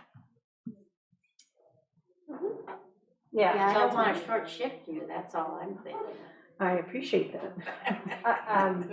So as I understand it, then this Saturday will be about, it's basically the extension of our organizational meeting where we talk about board norms, our You know, handbook, refining, you know, right. all of those. things that- refining any yeah. mission Our and vision that governance. we might Yes. have, our governance, and making sure that we get you a robust orientation. And then if we have time, we could talk about something else, but definitely Jackie will Scheduling with Jackie will Jackie. be captive, so we Yes. can capture another day where all of us would be available Yes. to Correct. provide that mid-year input. Mhm. Okay, great. Yes. So, we need to get a motion to convene to closed session. We have a second closed session tonight. So we can excuse our cabinet who's been diligent. Thank you so much. Thank you so much, Can guys. I get a motion? I make to a motion convene? that we convene the closed session. Can I get a second? I'll second. Okay, and, all in favor? Aye. Any opposed? Okay, so we're convening the closed session at 9:12. 9:12. Thank you, everyone. Thank you. Thank you very much.